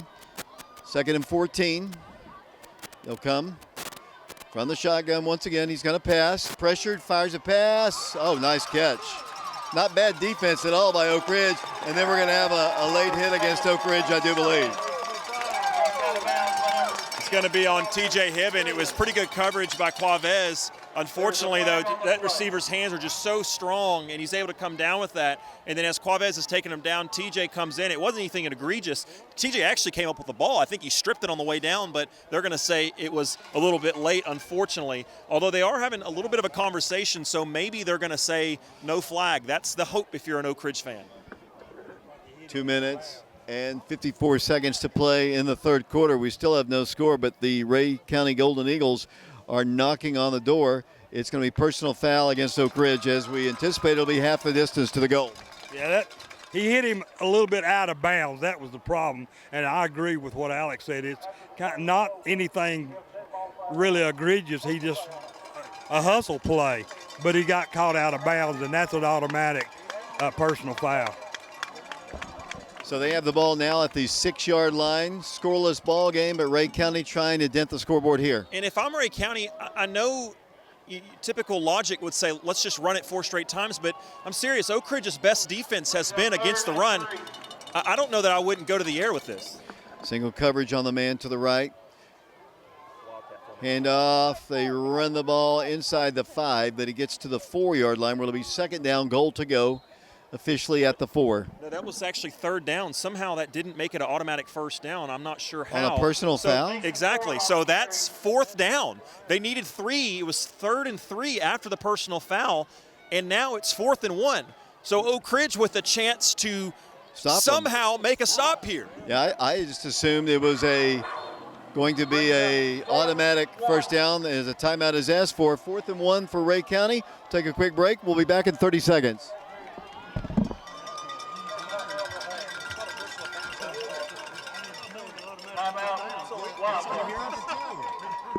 We ran the whole play thinking, okay, that was first down, and all of a sudden, what?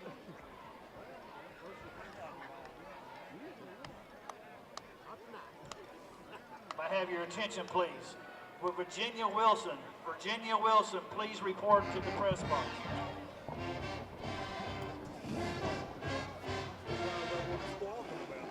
Yeah.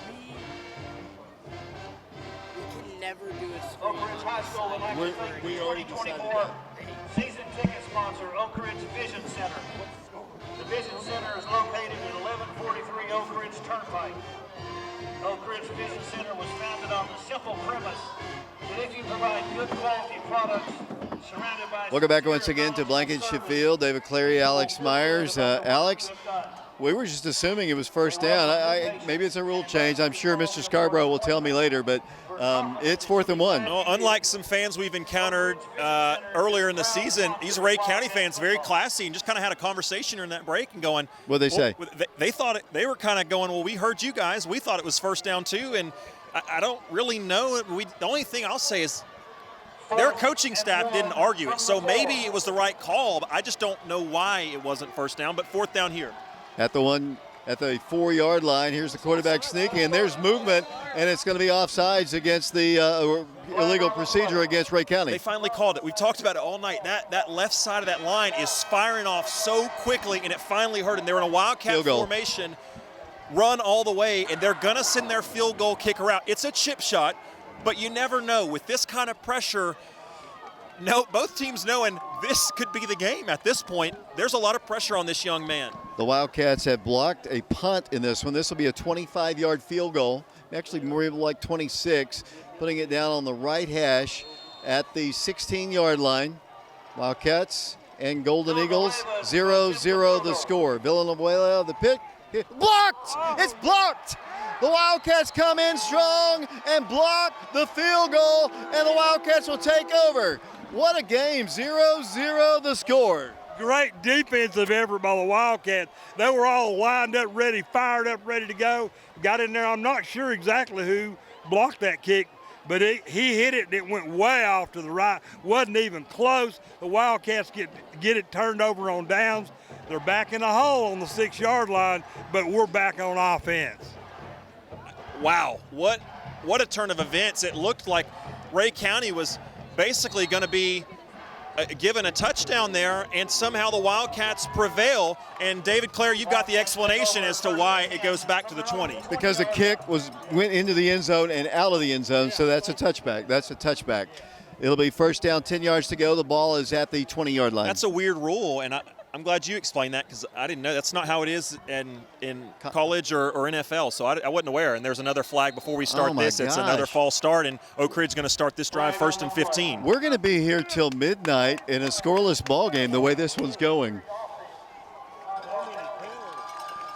Appreciate Oak Ridge Gel Tactical for sponsoring our stream tonight, although the stream, they're not getting their money's worth, unfortunately, because of the internet issues we're having. We're gonna get some hardwired internet next week. First and 15 for the Wildcats, back at the 15. The Wildcats have got to find somebody to step up and make a big play. Somebody. I mean, all you need is one broken tackle to take it the distance. Blaine Stansbury at quarterback is going to hand it off to DeMillion. DeMillion has a little bit of a hole, moves the ball up to the 19-yard line. And DeMillion's been great all year, and I don't want this to sound like a slight, because it's not at all. But obviously, he doesn't seem like he's 100%. I thought, especially towards the end of that second quarter, JaMychal Howard was starting to come on pretty well. I'm almost surprised we haven't seen a little bit more of him. It looked like, and as a running back, it's almost like a shooter in basketball. Running backs kind of need to get in a rhythm, and I felt like he was finally getting into one. Yeah, DeMillion's come in much stronger here in this late here in the third quarter, as he was ill all week, but he's looking good now. Second down, 11 yards to go. The ball is at the 19-yard line. The Wildcats, Blaine Stansbury at quarterback. Gonna drop back to pass across the way. Pass incomplete. Some contact. Man, their coverage has just been fantastic. We can't get anybody open. No, their coverage has been great all night. And, one of the reasons, David, that defensive line is so strong, they're not having to bring linebackers and corners and extra men on blitzes. And so they're able to drop, 7, 8 guys back in coverage, and there's just really no spacing. And we've talked about Blaine. He's not been his best tonight, but even if he was at his best, there's just not much room for him to throw. Third down, 11 yards to go. 3 receivers split to the left. The Wildcats need to get to the 30 for a first down. They're at the 19. They show blitz. Blaine's got to be sacked. He throws it in the flats, caught.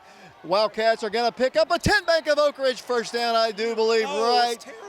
It's right at the 30, maybe just shy at the 29-yard line. Braden Sharp on the catch. That's a terrible spot. Braden did a really smart, dangerous, but a smart thing. As he was getting pushed out of bounds, he stuck the ball out, which gave him another yard, and they're not going to give that to him.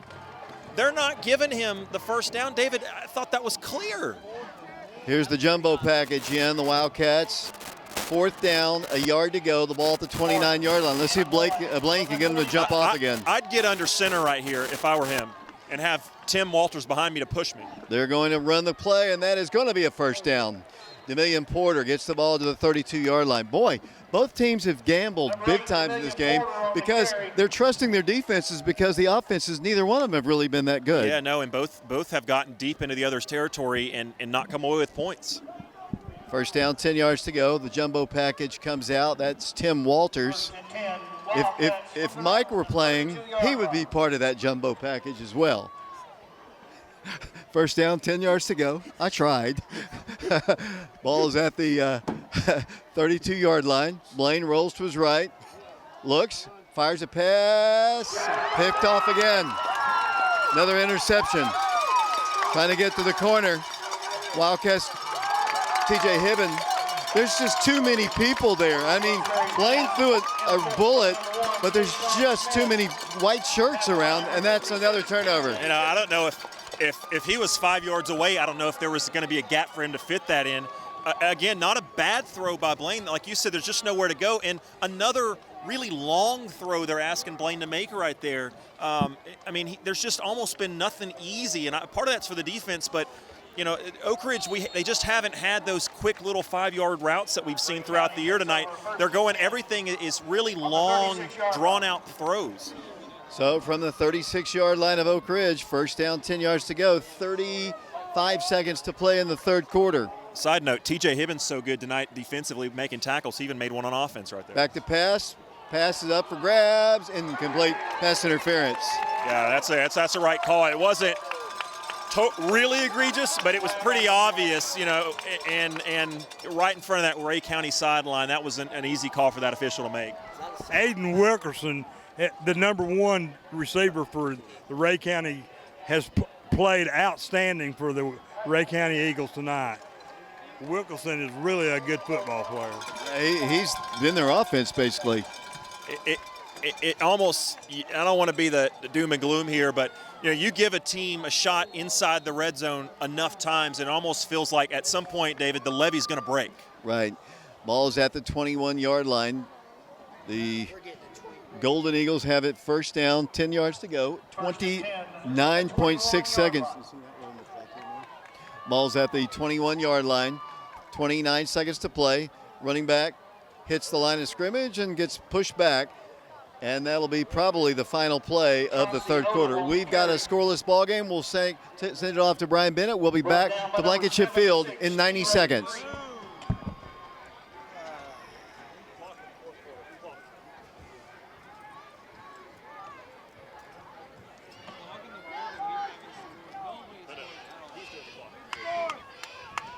Oh, we've got a kid on the field. This is not good. This is not good. Get a shot. Titus. At the 20. He's just walking. Uh-oh, there goes Walter. That is the end of the third quarter. Is that the streaker? Is that his kid from years ago? The streaker you told me about? Mike, do you remember the streaker? We'd like to thank our football sponsors, 2024, Silver sponsors, Consolidated Nuclear Security, Woody's Bar and Grill, and Calhoun's. Bronze sponsors, Gym Technology, Absolute Millwork Consulting, Creative Edge Dance, Walking George Realty, and Oak Ridge Nissan. Our great sponsors, State Bridge Suites, Holiday Inn Express and Suites, and Dermatology Associates of Oak Ridge. Gold sponsors, Blue Becker Industries, Joyce, Meredith, Hillcroft, and Norman. Cardinal sponsors, Mark McKinney, Restaurant Solway Storage, Where did it come from? Heritage Fellowship Church, Knoxville TVA, Witten Services, No, they never called him. But everybody knew who it was. I tell you what else.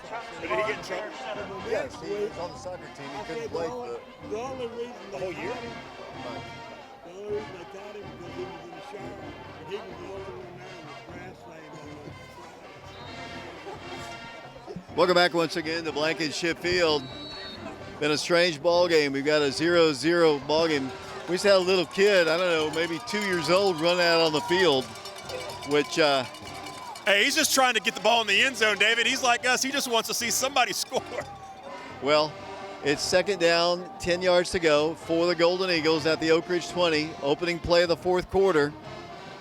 Winner to play the winner of McMinn County. Here comes another sack. They're going to lose yardage. Back to the 23-yard line. It's going to be third and long. Carson Nivens, a great play. They thought they were going to fake it, and the quarterback kept it, but Carson Nivens wasn't full. David, you want me to send it to a quick timeout? We're going to take a 60-second timeout. When we come back, we'll have more action for Blankenship.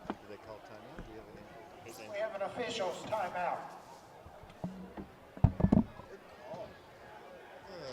you running the clock, man? Not once. Why? I mean, try. Why is it so bad today? It wasn't this bad. I mean, we've had issues, but it's not been this bad. I guess that's true. But like, just about.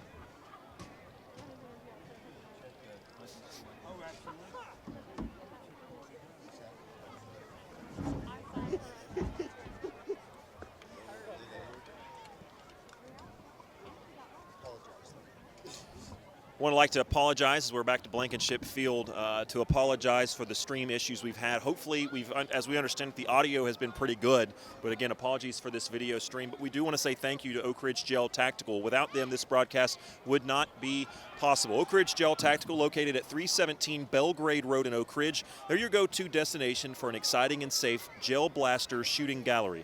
Their interactive targets feature fun designs like zombies and an 8-foot-tall Sasquatch. When you hit them, they light up and make sounds, adding to the thrill. At Oak Ridge Gel Tactical, they provide the gel blasters and safety glasses. Just bring your family and purchase our affordable gel rounds to get started. It's a fantastic way to enjoy quality family time suitable for all ages. We're proud members of the Oak Ridge community and passionate supporters of their local sports. Their son is a freshman on the Oak Ridge High School football team. Roll Wildcats Roll. Visit their website, oakridgegeltactical.com, or find them on Facebook by searching Oak Ridge Gel Tactical. Join us for a day of fun and excitement. Ben? Thank you, Alex. And we'd also, with your support, the Oak Ridge High School boys and girls basketball teams will take children that have been selected by the District Family Resource Center on a special Christmas shopping trip this year. The goal is to spend $100 on each kid, as many as possible in the month of December. Third down, 11 yards to go. The ball is at the Oak Ridge 21-yard line. Big play in the ball game, I think, Alex. Very big. You want to see if you can hold them out of 4th and short. Quarterback to pass. Fires a pass, incomplete. Nobody open. Good coverage again by the Wildcats. It's going to be 4th and 11. Great coverage by guys you don't expect to have great coverage. King Sandoval, defensive end. Carson Nivens, King Sandoval, a freshman, really big body. A veteran play, recognizing the offensive line and how they were letting them through. Saw that running back come out. He and Carson Nivens went out, and there was just nowhere for that quarterback to throw, and he essentially had to throw it away. Now, 4th and long, 4th and 11 right here. If you're Oak Ridge's corners, you can give them a little bit of space, but you got to watch number 1 and number 8. They've been their playmakers all night. They'll split off receivers, 2 of them to the right. Number 1's coming over here. They need help on him. That's Pendergrass Pendergrass. comes up on him. It'll be 4th down and 11, and then timeout is asked for by Ray County. While we have a moment, Ben, I don't know if you finished that at all. We do have a golf tournament coming up as well, sponsored by the baseball team. Ben? Yes, David, with that baseball tournament, that golf tournament to sponsor the baseball team.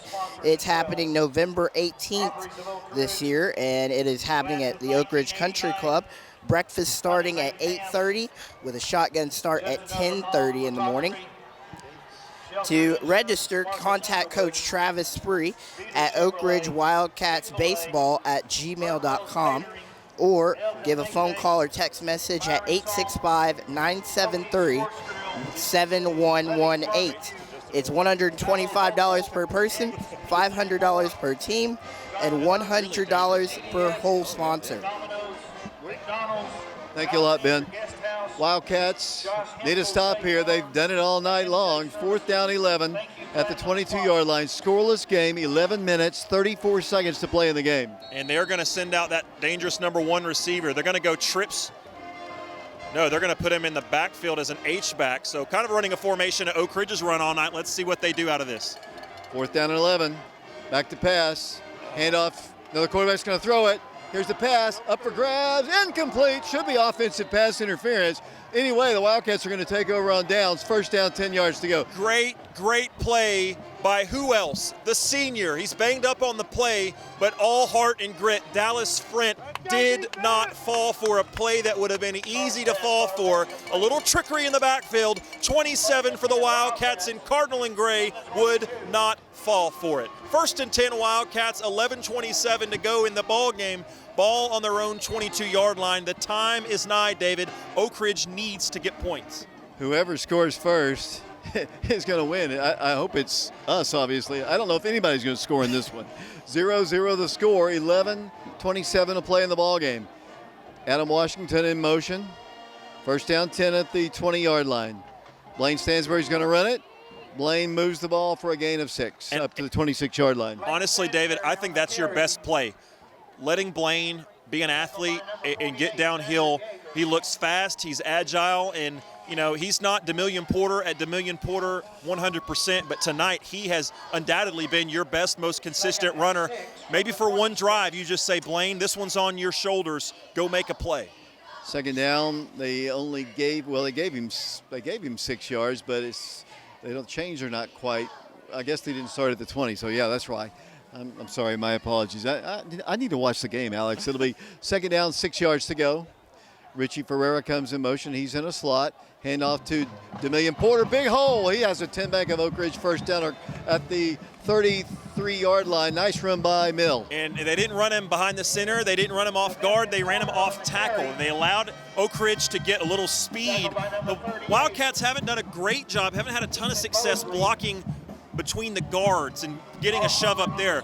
But their guards and tackles, when they've gotten out on the edge and tried to stretch the field, when they've been able to get to that second level, they've had some success against the linebackers, and that's what happened there. Tim Bank of Oak Ridge first down, 10:22 to play in the game. Scoreless game. Stansbury the pitch to DeMillion. Big hole, 35 to the 40, close to the 40-yard line, gain of about 7. And it's actually, DeMillion went out, it's actually Michael Howard, and so Okay. now Howard with fresh legs, maybe that gets him a little confidence. Howard's a guy who we've seen it even as a freshman at times, and sparingly last year, he looked like a good back with lots of potential, and we've seen it at times tonight, just not a ton of consistency. Nice play from him, sets the Wildcats up with 2nd and 4, DeMillion back into the game. Zayden Williams split to the right along with Braden Sharp. Wildcats had Tyree Porter as a receiver to the left.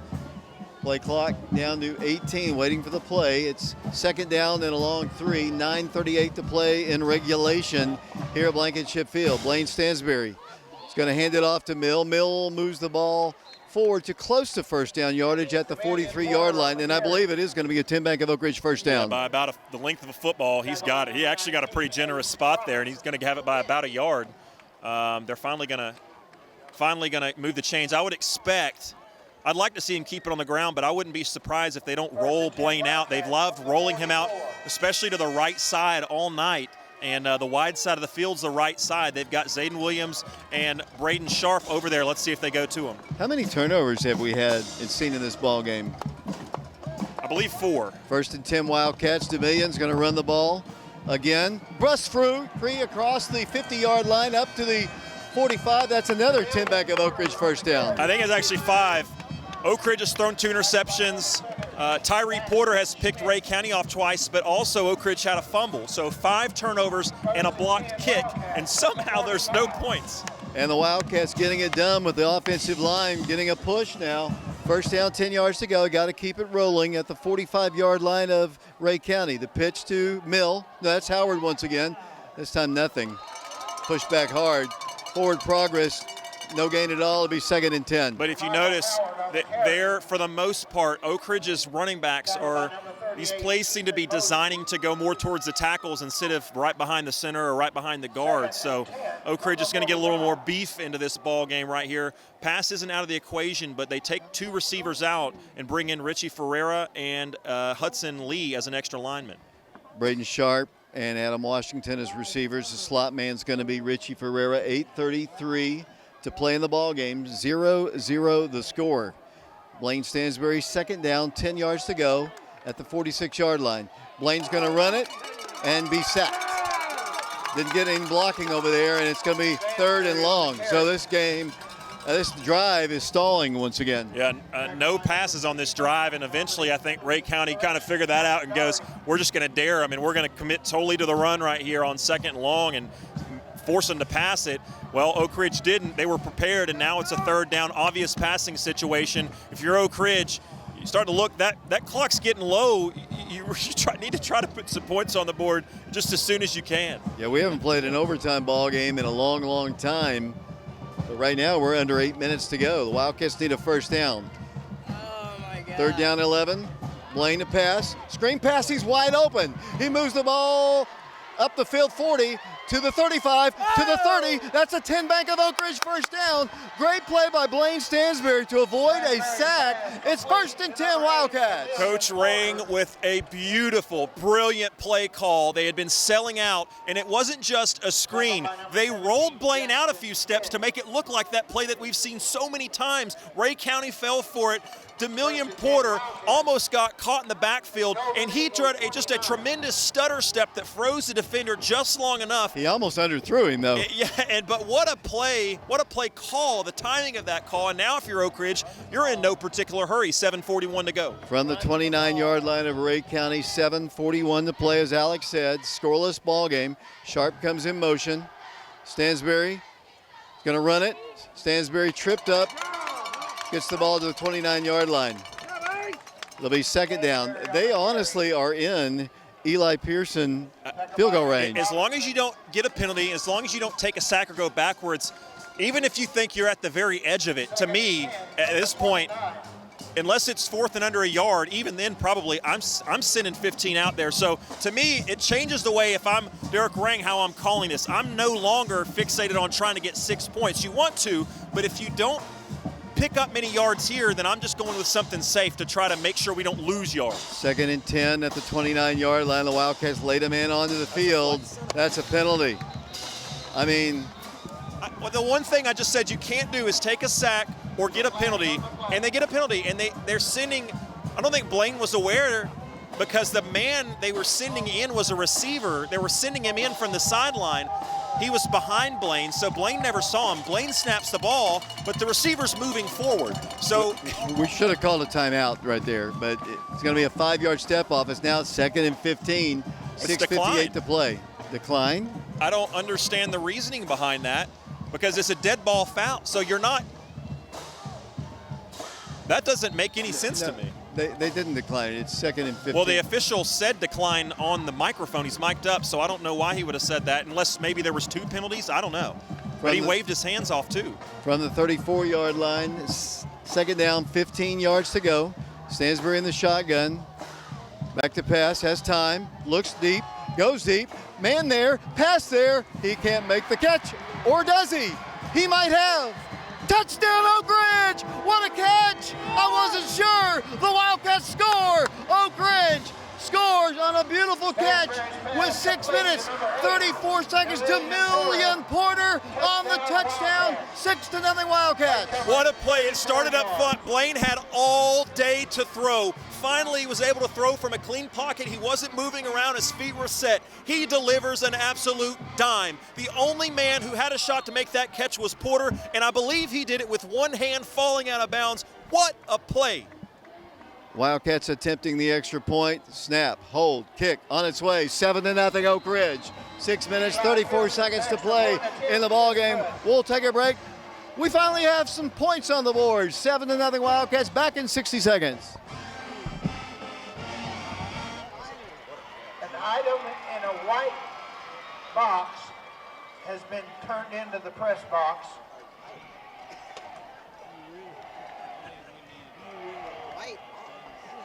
It'll fit in the palm of your hand.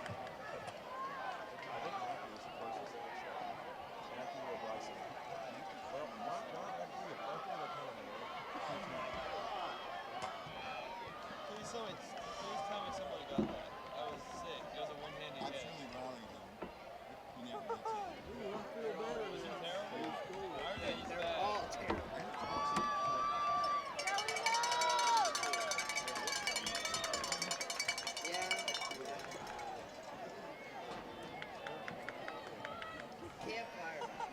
How about having him do top? I'll just got ground.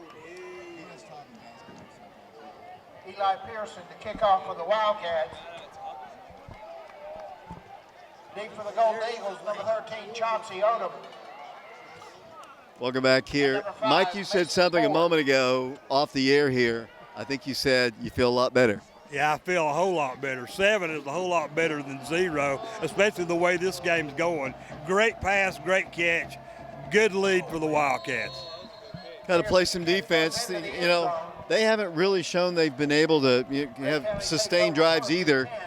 But, you know, the 2-point conversion is always in effect here. You got to just continue to play good, solid defense. Yeah, you do. And if I'm Keyshawn Smith, their kind of stud wide receiver who's kind of been Mr. Everything offensively for them tonight, I'm looking at that coach in a respectful way saying, give me the whatever ball. Give the ball to me and let me go make a play right here. 6 minutes and 34 seconds to play in the ball game. 7-0 the Wildcats.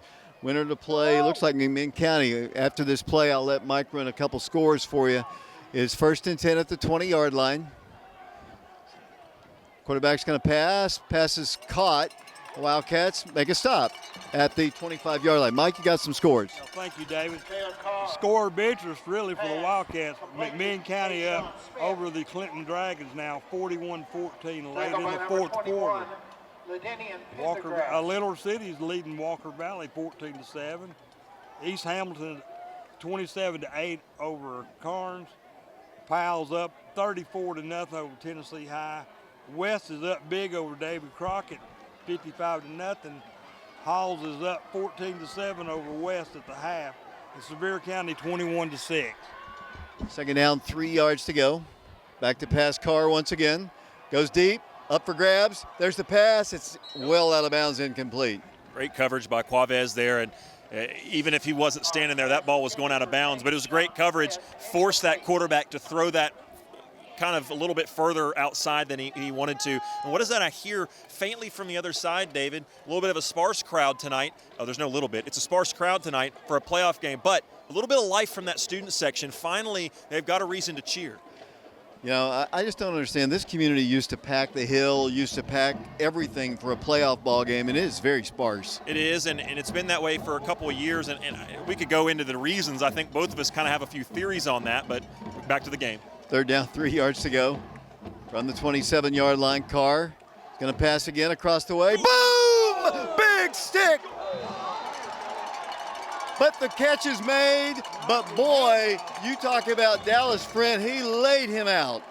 And there's some jawing going on, and I don't blame the Rhea County kid because he made a heck of a catch. I don't know how he did it. But here's the problem, David. His helmet came off. He's got to come out and sit on a play. But just great play from two high school players. Great competitors, but that is a boom big stick, David. And I said it, first time all year. 5 minutes, 38 seconds to play in the ball game. First down, 10 yards to go. It's a big hit, but it was a first down at the 34-yard line. 7-0 Wildcats. Dallas is playing encumbered as well. I mean, you can tell he's got something going on with his leg, it looks like.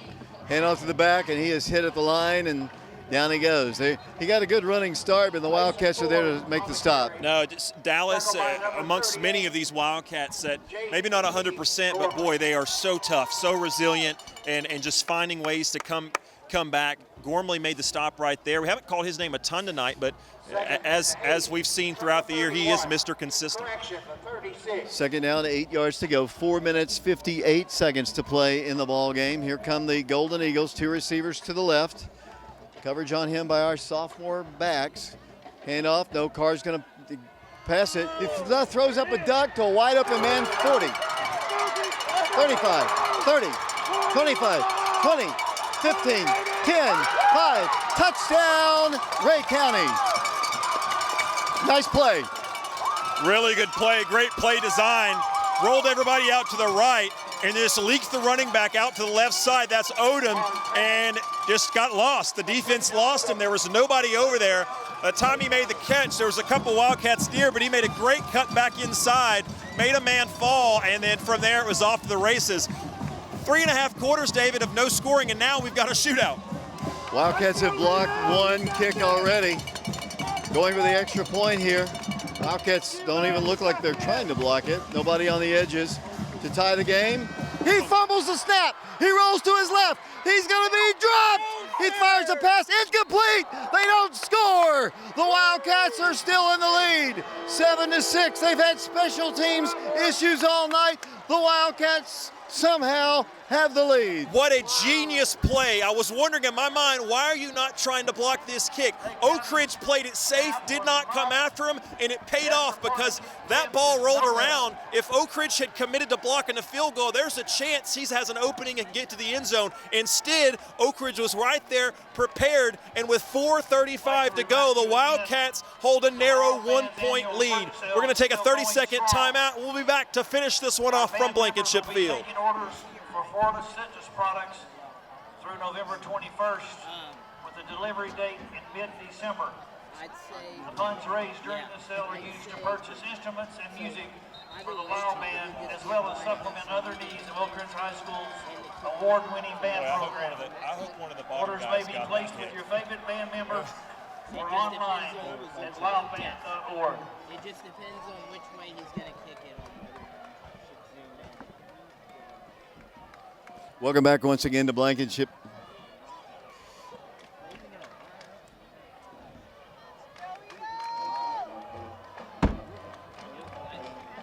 Welcome back to Blankenship Field. The Wildcats holding on to a 7-6 lead. The snap was not good. They weren't able to get the extra point. The Wildcats have a slim 1-point lead. Here's the kick. It's an onside kick, fielded and recovered nicely by Parker Free. playing like an infielder on the baseball team. Parker picks up the ground ball, and the Wildcats take over 1st and 10. What a play. I didn't expect that they would come out after that touchdown. 4.5 minutes to go, 4:34 to be exact. I didn't expect they'd kick that onside, but I understand why they did it, because Oak Ridge, with how little these teams have moved the ball, why not? But what a play by Parker Free. He did not let the ball bounce to him. He was aggressive and ran up and got that thing. Scooped it up like an infielder or a catcher on a bounce pitch in the dirt. And Wildcat offense, they've got to run the ball. Laid a man on the field. Play clock down to 12. You can't have that. I don't understand how that happens after 7 seconds on the play clock. It's 1st down, 10 yards to go for the Wildcats. Stansbury gives it off to DeMillion. DeMillion 50, 45, cuts to the outside. There's a hold against the Wildcats. Wildcats had to rush that. Clock stopped. There should have stopped on the penalty. It's still moving. 4 minutes, 20 seconds. The electric clock operator asleep at the wheel again. Yeah, and we'll see if they change it. I don't know. Well, they didn't change it earlier. I don't think they're going to change it. So if I'm a Rhea County fan, I'm not happy because about 8 extra seconds, maybe 10 extra seconds ticked off the clock, and I don't think they're going to change it. Well, it's a holding penalty against the Wildcats. 4:19 to play in the game, 7-6. The Wildcats in the lead. James Branson told me it was going to be a 14-7 ball game, and he's pretty close to it. I didn't hear what they say, a spot foul? Is that what he said? Which actually kind of helps Oak Ridge, because instead of 1st and 20, it's now 1st and 17, so it helps them a little bit. Rhea County fans have a legitimate gripe here. They're asking them to fix the clock, and the clock's now running. It was absolutely terrible job on the clock. 1st down, 17 yards to go. Here comes Blaine Stansbury. Blaine lowers his shoulder, moves the ball to the 49-yard line. Clock is moving. Rhea County should be upset because the clock is definitely not worked in their favor. No, and I actually think the officiating crew, I'll say this, I think they've done a really good job all night. Except for one guy. However, whoever's doing the clock, that particular job has not been done very well, but no offense to whoever's doing it, it hadn't been done well all season. 3:40 to play in the ball game, 7-6, Oak Ridge in the lead. Wildcats will milk every second they can. Rhea County has 2 timeouts remaining. Oak Ridge has 2 timeouts remaining. The winner to play McMinn County next week. The Wildcats hold on. It'll be here at Blankenship Field. 2nd down, 13 yards to go. Richie comes in motion, and so did one of our guards and one of their tackles. It was on us. I mean, our guys got him to move. It looked like our tackle was pulling.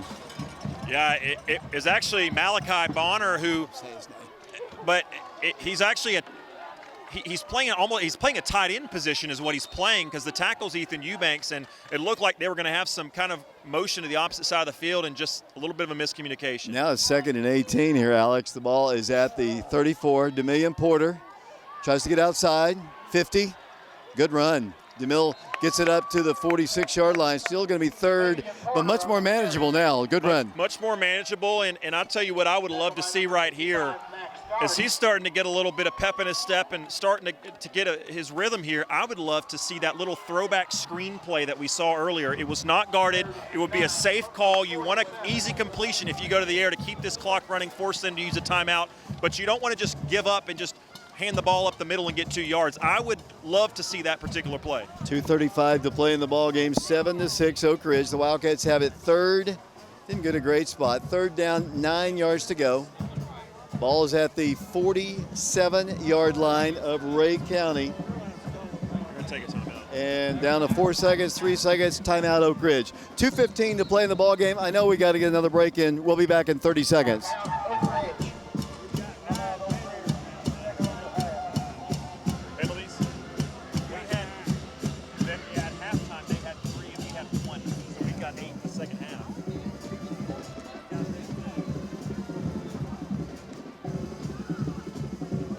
The Oak Ridge High School Athletic Department and Oak Ridge Football would like to extend another thanks to our corporate sponsors for their continued support of Oak Ridge Football. Global Solutions, Gray Fox Insurance, Old Ben Franklin Motors, Huntsville Orthopedic Clinics, Oak Ridge Pharmacy, and UCOR. Thank you, corporate sponsors. Welcome back once again to Blankenship Field. The Wildcats of Oak Ridge holding on to the lead here, 7-6 the score. They've got it 3rd down, 9 yards to go. The Wildcats pick up a 1st down, and I think they can run the clock out. Yeah, we could. Big play right here. And yeah, well, I'll hold that thought, but big play. 3rd down, 9 at the 47-yard line of Ray County, 2:14 to play. Blaine's going to give it to Mill. Mill straight up the middle, 40.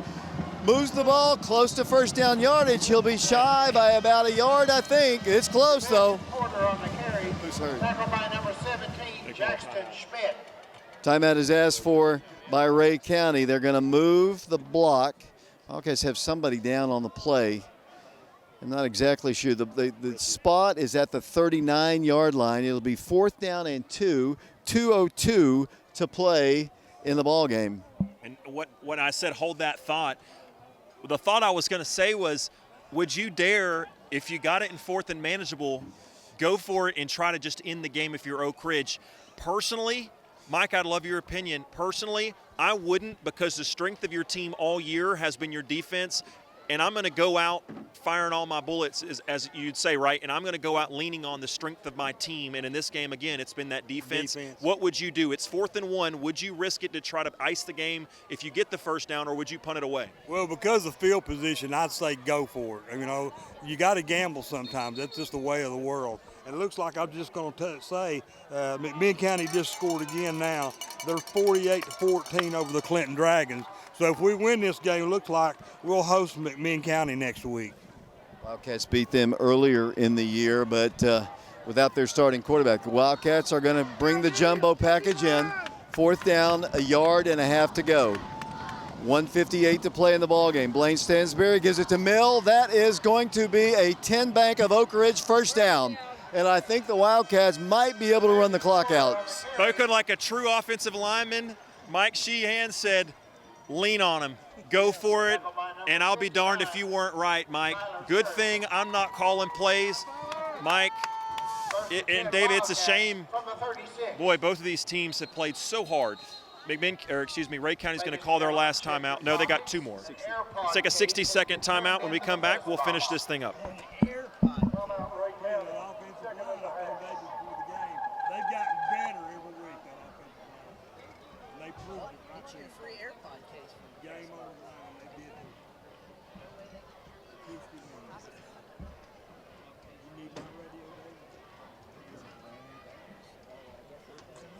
Picking up, yeah, it's picking up. That's why I was having to move it.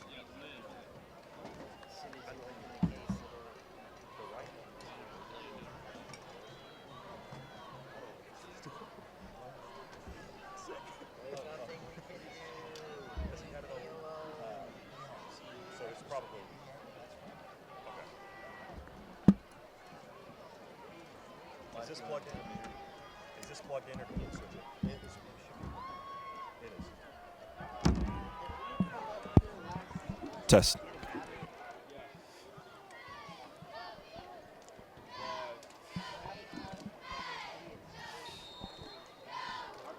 First and 10 from the 36.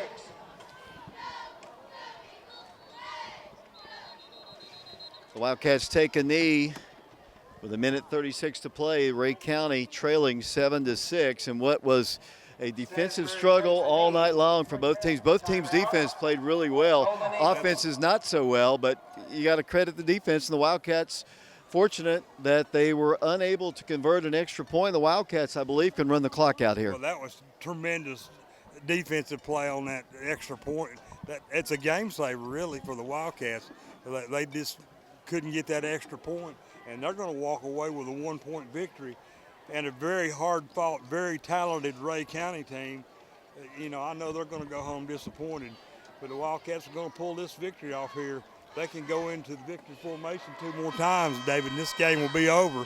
I got to credit the offensive line with that last push they had for DeMillion Porter to get that big, huge 1st down to keep possession of the ball has helped them win this football game. We apologize once again for our internet issues we've had tonight.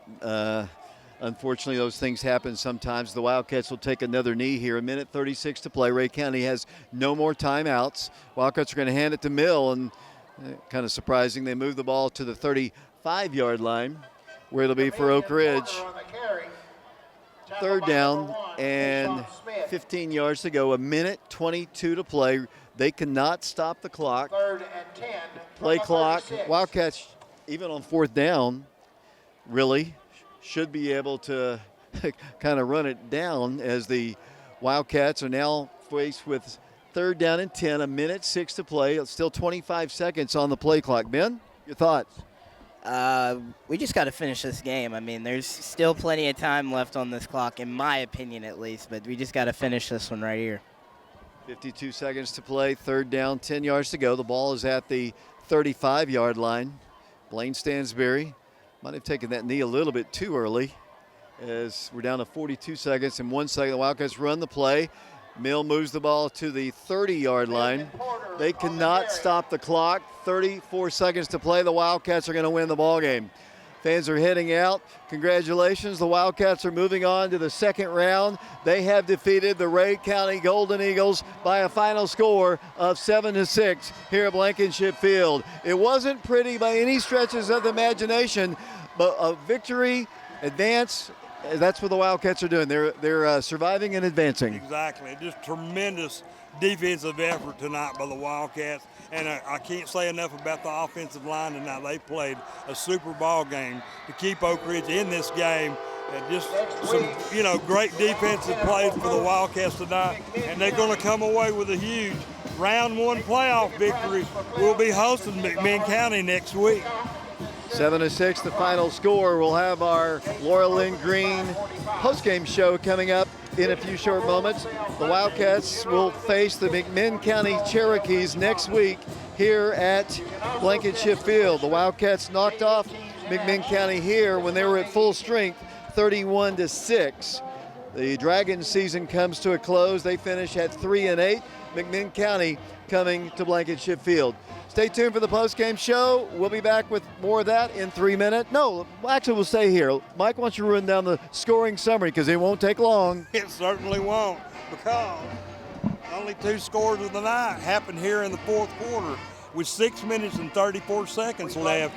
Blaine Stansberry threw a beautiful pass to DeMillion Porter, who caught the ball and ran it in for a 34-yard score.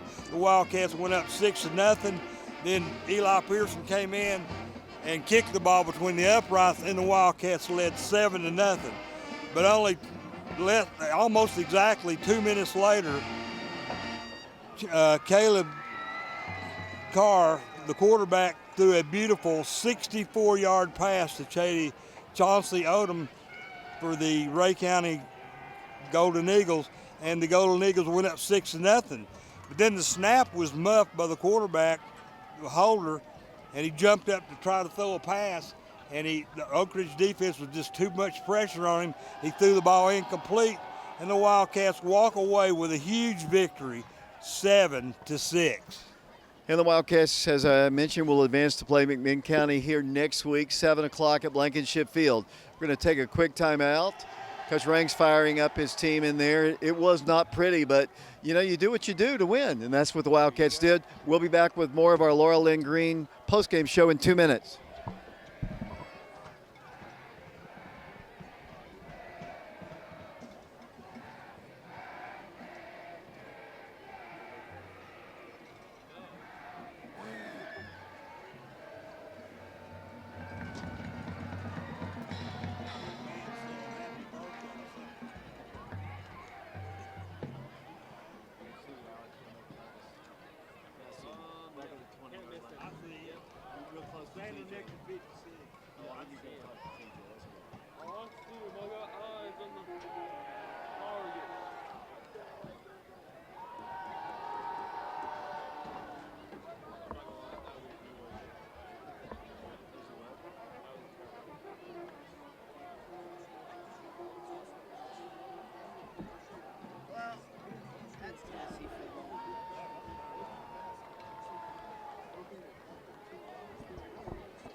See y'all next Take care, Ben. Have a good one, buddy. Can't be good. Be careful. Zoom in as close as you can on him. You're the man.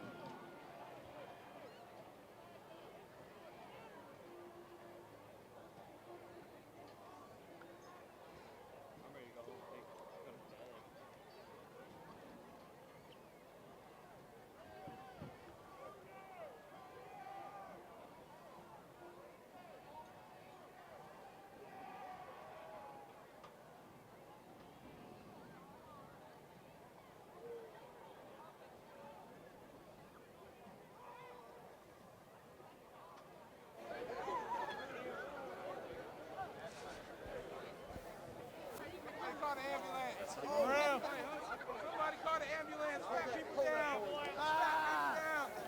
Distress. Distress. Distress. Somebody call him down. Him down. Oh, yeah. Oh, my God.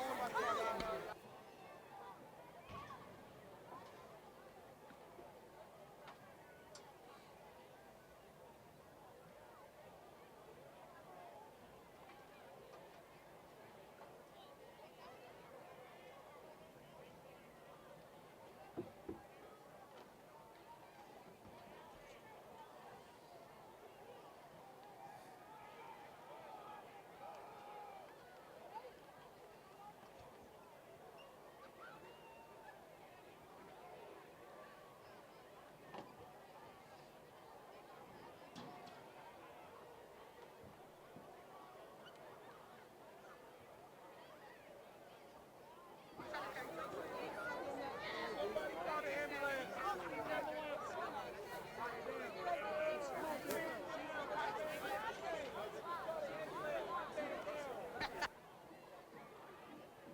Bring it back after this.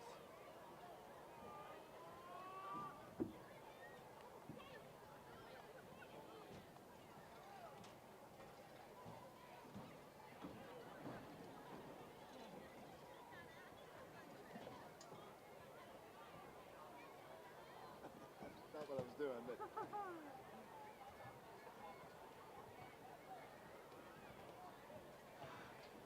Welcome back down here on the field. Alex Myers with Tyree Porter. Tyree, first off, congratulations on a big win, first-round playoff win. Now 5-1 at home this year, but tonight it was all 0. Everybody was 0-0 across the state. If you're in the playoffs, one game at a time, I don't know if you've ever been a part of a game quite like that.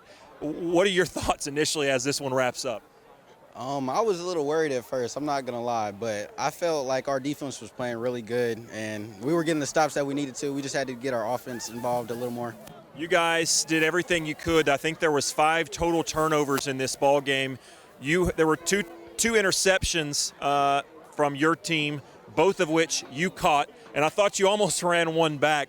I don't think any of those led to points, but I really thought like those were potential game-changing moments, especially when your offense was struggling a little bit.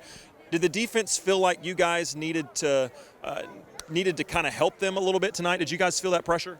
Yeah, it wasn't really pressure, to be honest. It was just another day, in my opinion, because the offense wasn't really getting it going, so we just said we had to do what we had to do today. Walk me through that last interception. What'd you see? Was it kind of instinctual? Was it something that you had scouted? Did you just go out there and kind of be an athlete at that point? What happened? Not gonna lie, I was just looking at the quarterback. I was in between the 2 receivers, and I was looking at him. He looked at me. He just threw it at me.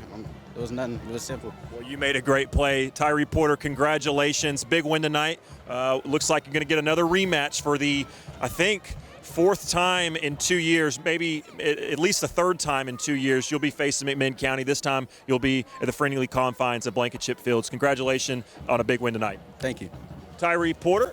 And with me now is Demillion Porter, from one Porter to the next. Demillion, I'm going to keep my distance a little bit, right? I know you've been a little bit under the weather from what I understand, kind of for about a week now. Jordan had the flu game. Maybe this is your version. To be honest with you, you didn't look like yourself out there for most of that game. Something happened in the 4th quarter, and it just looked like pure determination that you were going to find a way to kind of get your team over the hump there. Walk me through how you felt tonight. Did you feel better as the game went along? What happened? The first half, I was a little under the weather. I was out of breath. I couldn't catch my breath and stuff. And then the second half, I knew my team needed me, so I had to step up and take over the role of the running back. So as the game got on, I just caught my breath. It got easier for me, and I just kept going. As a running back, and we talked about that on the broadcast, does it, almost like a shooter in basketball, is it easier, almost, do you find it getting into a rhythm, the more touches you get, do you feel better and more comfortable, or do you get worn out? What happens? No, I get more comfortable with it as the game go on. I had one run where I just felt like I could keep going. I for sure could keep going. Walk me through that touchdown catch. Obviously, it's the play of the game because you guys scored one time, and it was 7 points, and you guys won by 1 point. So that play, it looked like you caught the thing one-handed. You kind of went down the sideline. It was great protection up front, a great throw. He put it where only you could catch it. But even still, it looked like you kind of had to make a juggling one-handed catch. Walk me through as that play call comes in. Talk me through every moment of that play all the way to the end zone. He just lined me up in a slide. He told me I had a wheel. I went and got it. I seen the ball. It was a little behind me, so I had to go back with my right hand and make a play on the ball. I made sure I secured the catch. You guys get McMinn County next week, but more importantly than who you're playing, it's just the opportunity to keep playing. A lot of seniors on this group played a lot of ball, and I know mean a lot to you guys. How happy are you that they get one more trip at least down all those 72 steps? Oh man, it's an unbelievable feeling, man. I thought the season was going to end. I had faith in our team. I know people doubted us, but we stuck with it and came up with a win. Congratulations again, DeMillion Porter. A great night. Scores the Wildcats' only touchdown. Congratulations on a big win. Appreciate it. We're going to do a rare thing, David. We're gonna add a third interview because I do want to get a senior in here on this team, and a senior who made maybe the biggest hit we've seen of the year. It was a great catch. Somehow the guy held on, but his helmet didn't stay on. That hit as we bring in Dallas Frent, senior. At times you played linebacker, at times you played safety. Tonight you were in the defensive backfield. That play where you hit that guy, it looked like you saw that thing coming from a mile away. Walk us through that play. Yeah, I kind of just took a leap of faith. I saw one go out, and I'm like, well, dang, I see QB like this, ball is coming.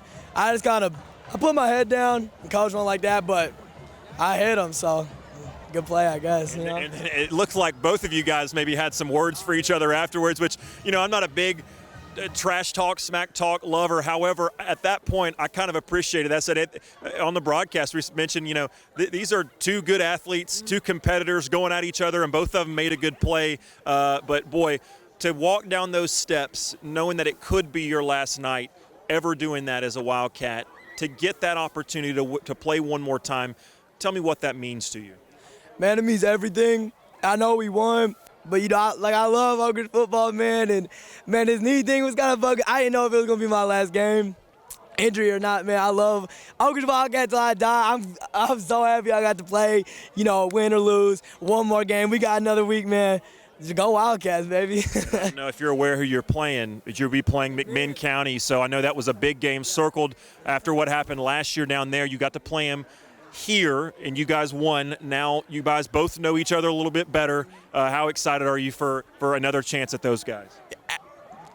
Like, if I could put two teams together to play and then play the better team just like Clinton and McMinn did, I'm like, it played out perfectly. Those are probably my two hated most teams.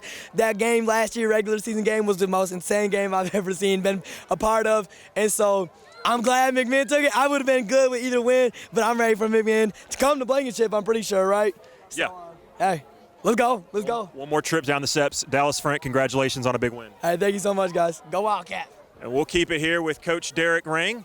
Coach Rang, appreciate the patience. Like I'm usually interrupting you, and tonight you're waiting on me. So first off, congratulations. A big win. Anytime you're hosting a playoff game and you're in the playoffs, period, forget the records, throw out the stats. It's mano-a-mano, one team versus another. Tonight, I don't know, Coach, have you ever been a part of a game like that?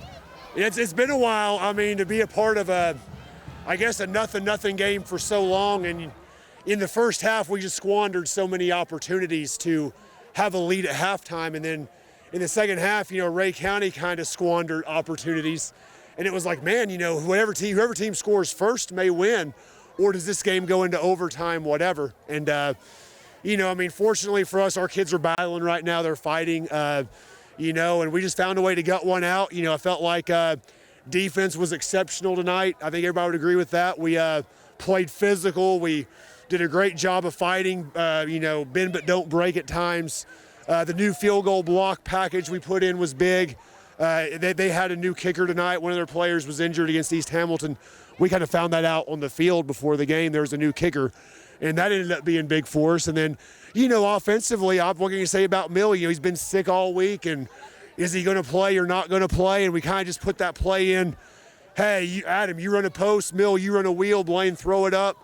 Blaine obviously made a great throw right there, great catch in the end zone, and that was kind of the play of the game. And then, 7-6. But Alex, you win playoff games. If it's 7-6, 50-49, the biggest key is we won. There's 3 calls. I know it's going to come as a shock to you. At times, we question this play call or that call, or this decision, that decision. But there's 3 play calls that were just genius tonight. First, the little screen back to Mill after you guys had rolled out so many times. Ray County, you guys got a huge first down. The decision not to send everybody to try to block the field goal after they scored and they were about to tie it up, because what happened is after they bobbled that ball, you guys had everybody back ready to defend that. And then lastly, right at the end of that game on 4th down, we discussed it on air. Mike Sheehan said he would go for it. I said I would trust my defense as well as our plan. You guys decided to go for it. With Mill, how he is, and that offensive line, Ray County's got a strong front. What went on in your mind? What made you decide we're going to go and try to end this? I think you're right. I think I would say the 5th one too. The trick play was wide open. If we just kind of complete that pass, we walk in the end zone there. But 4th down play, so we said, hey, we don't want to give them the ball back. Let's kind of end this on our own terms. And it was like, we were a lot bigger than them. We put in a new play out of our heavy set. I mean, we got to get 1.5 yards. Let's get it. Let's go get it. Let's everybody battle through. We got the yard, and that was the game. So we just didn't want them to get the ball back, because what if they have something happen and score, and then, we just trust our offensive line, trust our back there, and we wanted to kind of end the game on our terms. Coach, we'll get you out of here, but I want to ask just about the heart, grit, effort, determination. A guy like Mill, who's not 100%. A guy like Dallas Frent, clearly not 100%. Richie Ferreira, obviously banged up. So many guys, but the efforts of those individuals who are not 100%. Just tell me what that shows, what that means to this team and this program. Well, I mean, I think, you're to the point now you're just playing for, you're just playing because you have pride, I think, in the jersey you're wearing. You have pride in the tradition of the program. It's playoff time. And then, you have pride in being successful. And, we tell our kids all the time, playoff games, half the kids in the state aren't playing tonight. So this is a memory you'll never forget. Like, these kids that play on this field tonight, you could see them 25 years down the road, Alex, and they will not get playing Ray County in the first round winning 7-6. So that's what it comes down to this time of year: grit, battling, competing, refusing to lose, finding a way to make it last one more week, survive and advance, the whole cliche whatever.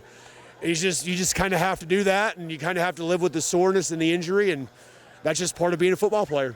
Yet at McMinn County, a rematch of a team that you played earlier in the year, kind of a payback game. I know it meant a lot to your team to be able to get that win. They come back to Blankenship next week. What do you guys need to do between now and then, besides obviously try to stay healthy? Well, the roles are flipped. We played them. Their starting quarterback was sick, and they had to teach the kids the plays on the bus ride coming up. I read the article in Athens paper about the kid that was playing quarterback that night against us. And then, Will had a couple bombs. We were able to generate some explosives. Well, we're kind of the ones that are injured. I assume the way they're playing, they've probably stayed healthy with the quarterback back. So, but hey, let's go out and compete. Let's go play some football. We got another night at Blankenship next Friday night. Hey, let's roll the dice. Let's see what happens. Let's find a way to win another one. Coach, congratulations. Big win tonight. Thank you. David Clary, after lengthy interviews, not surprising to you, I'm sure we want to celebrate this win. We'll send it back to you.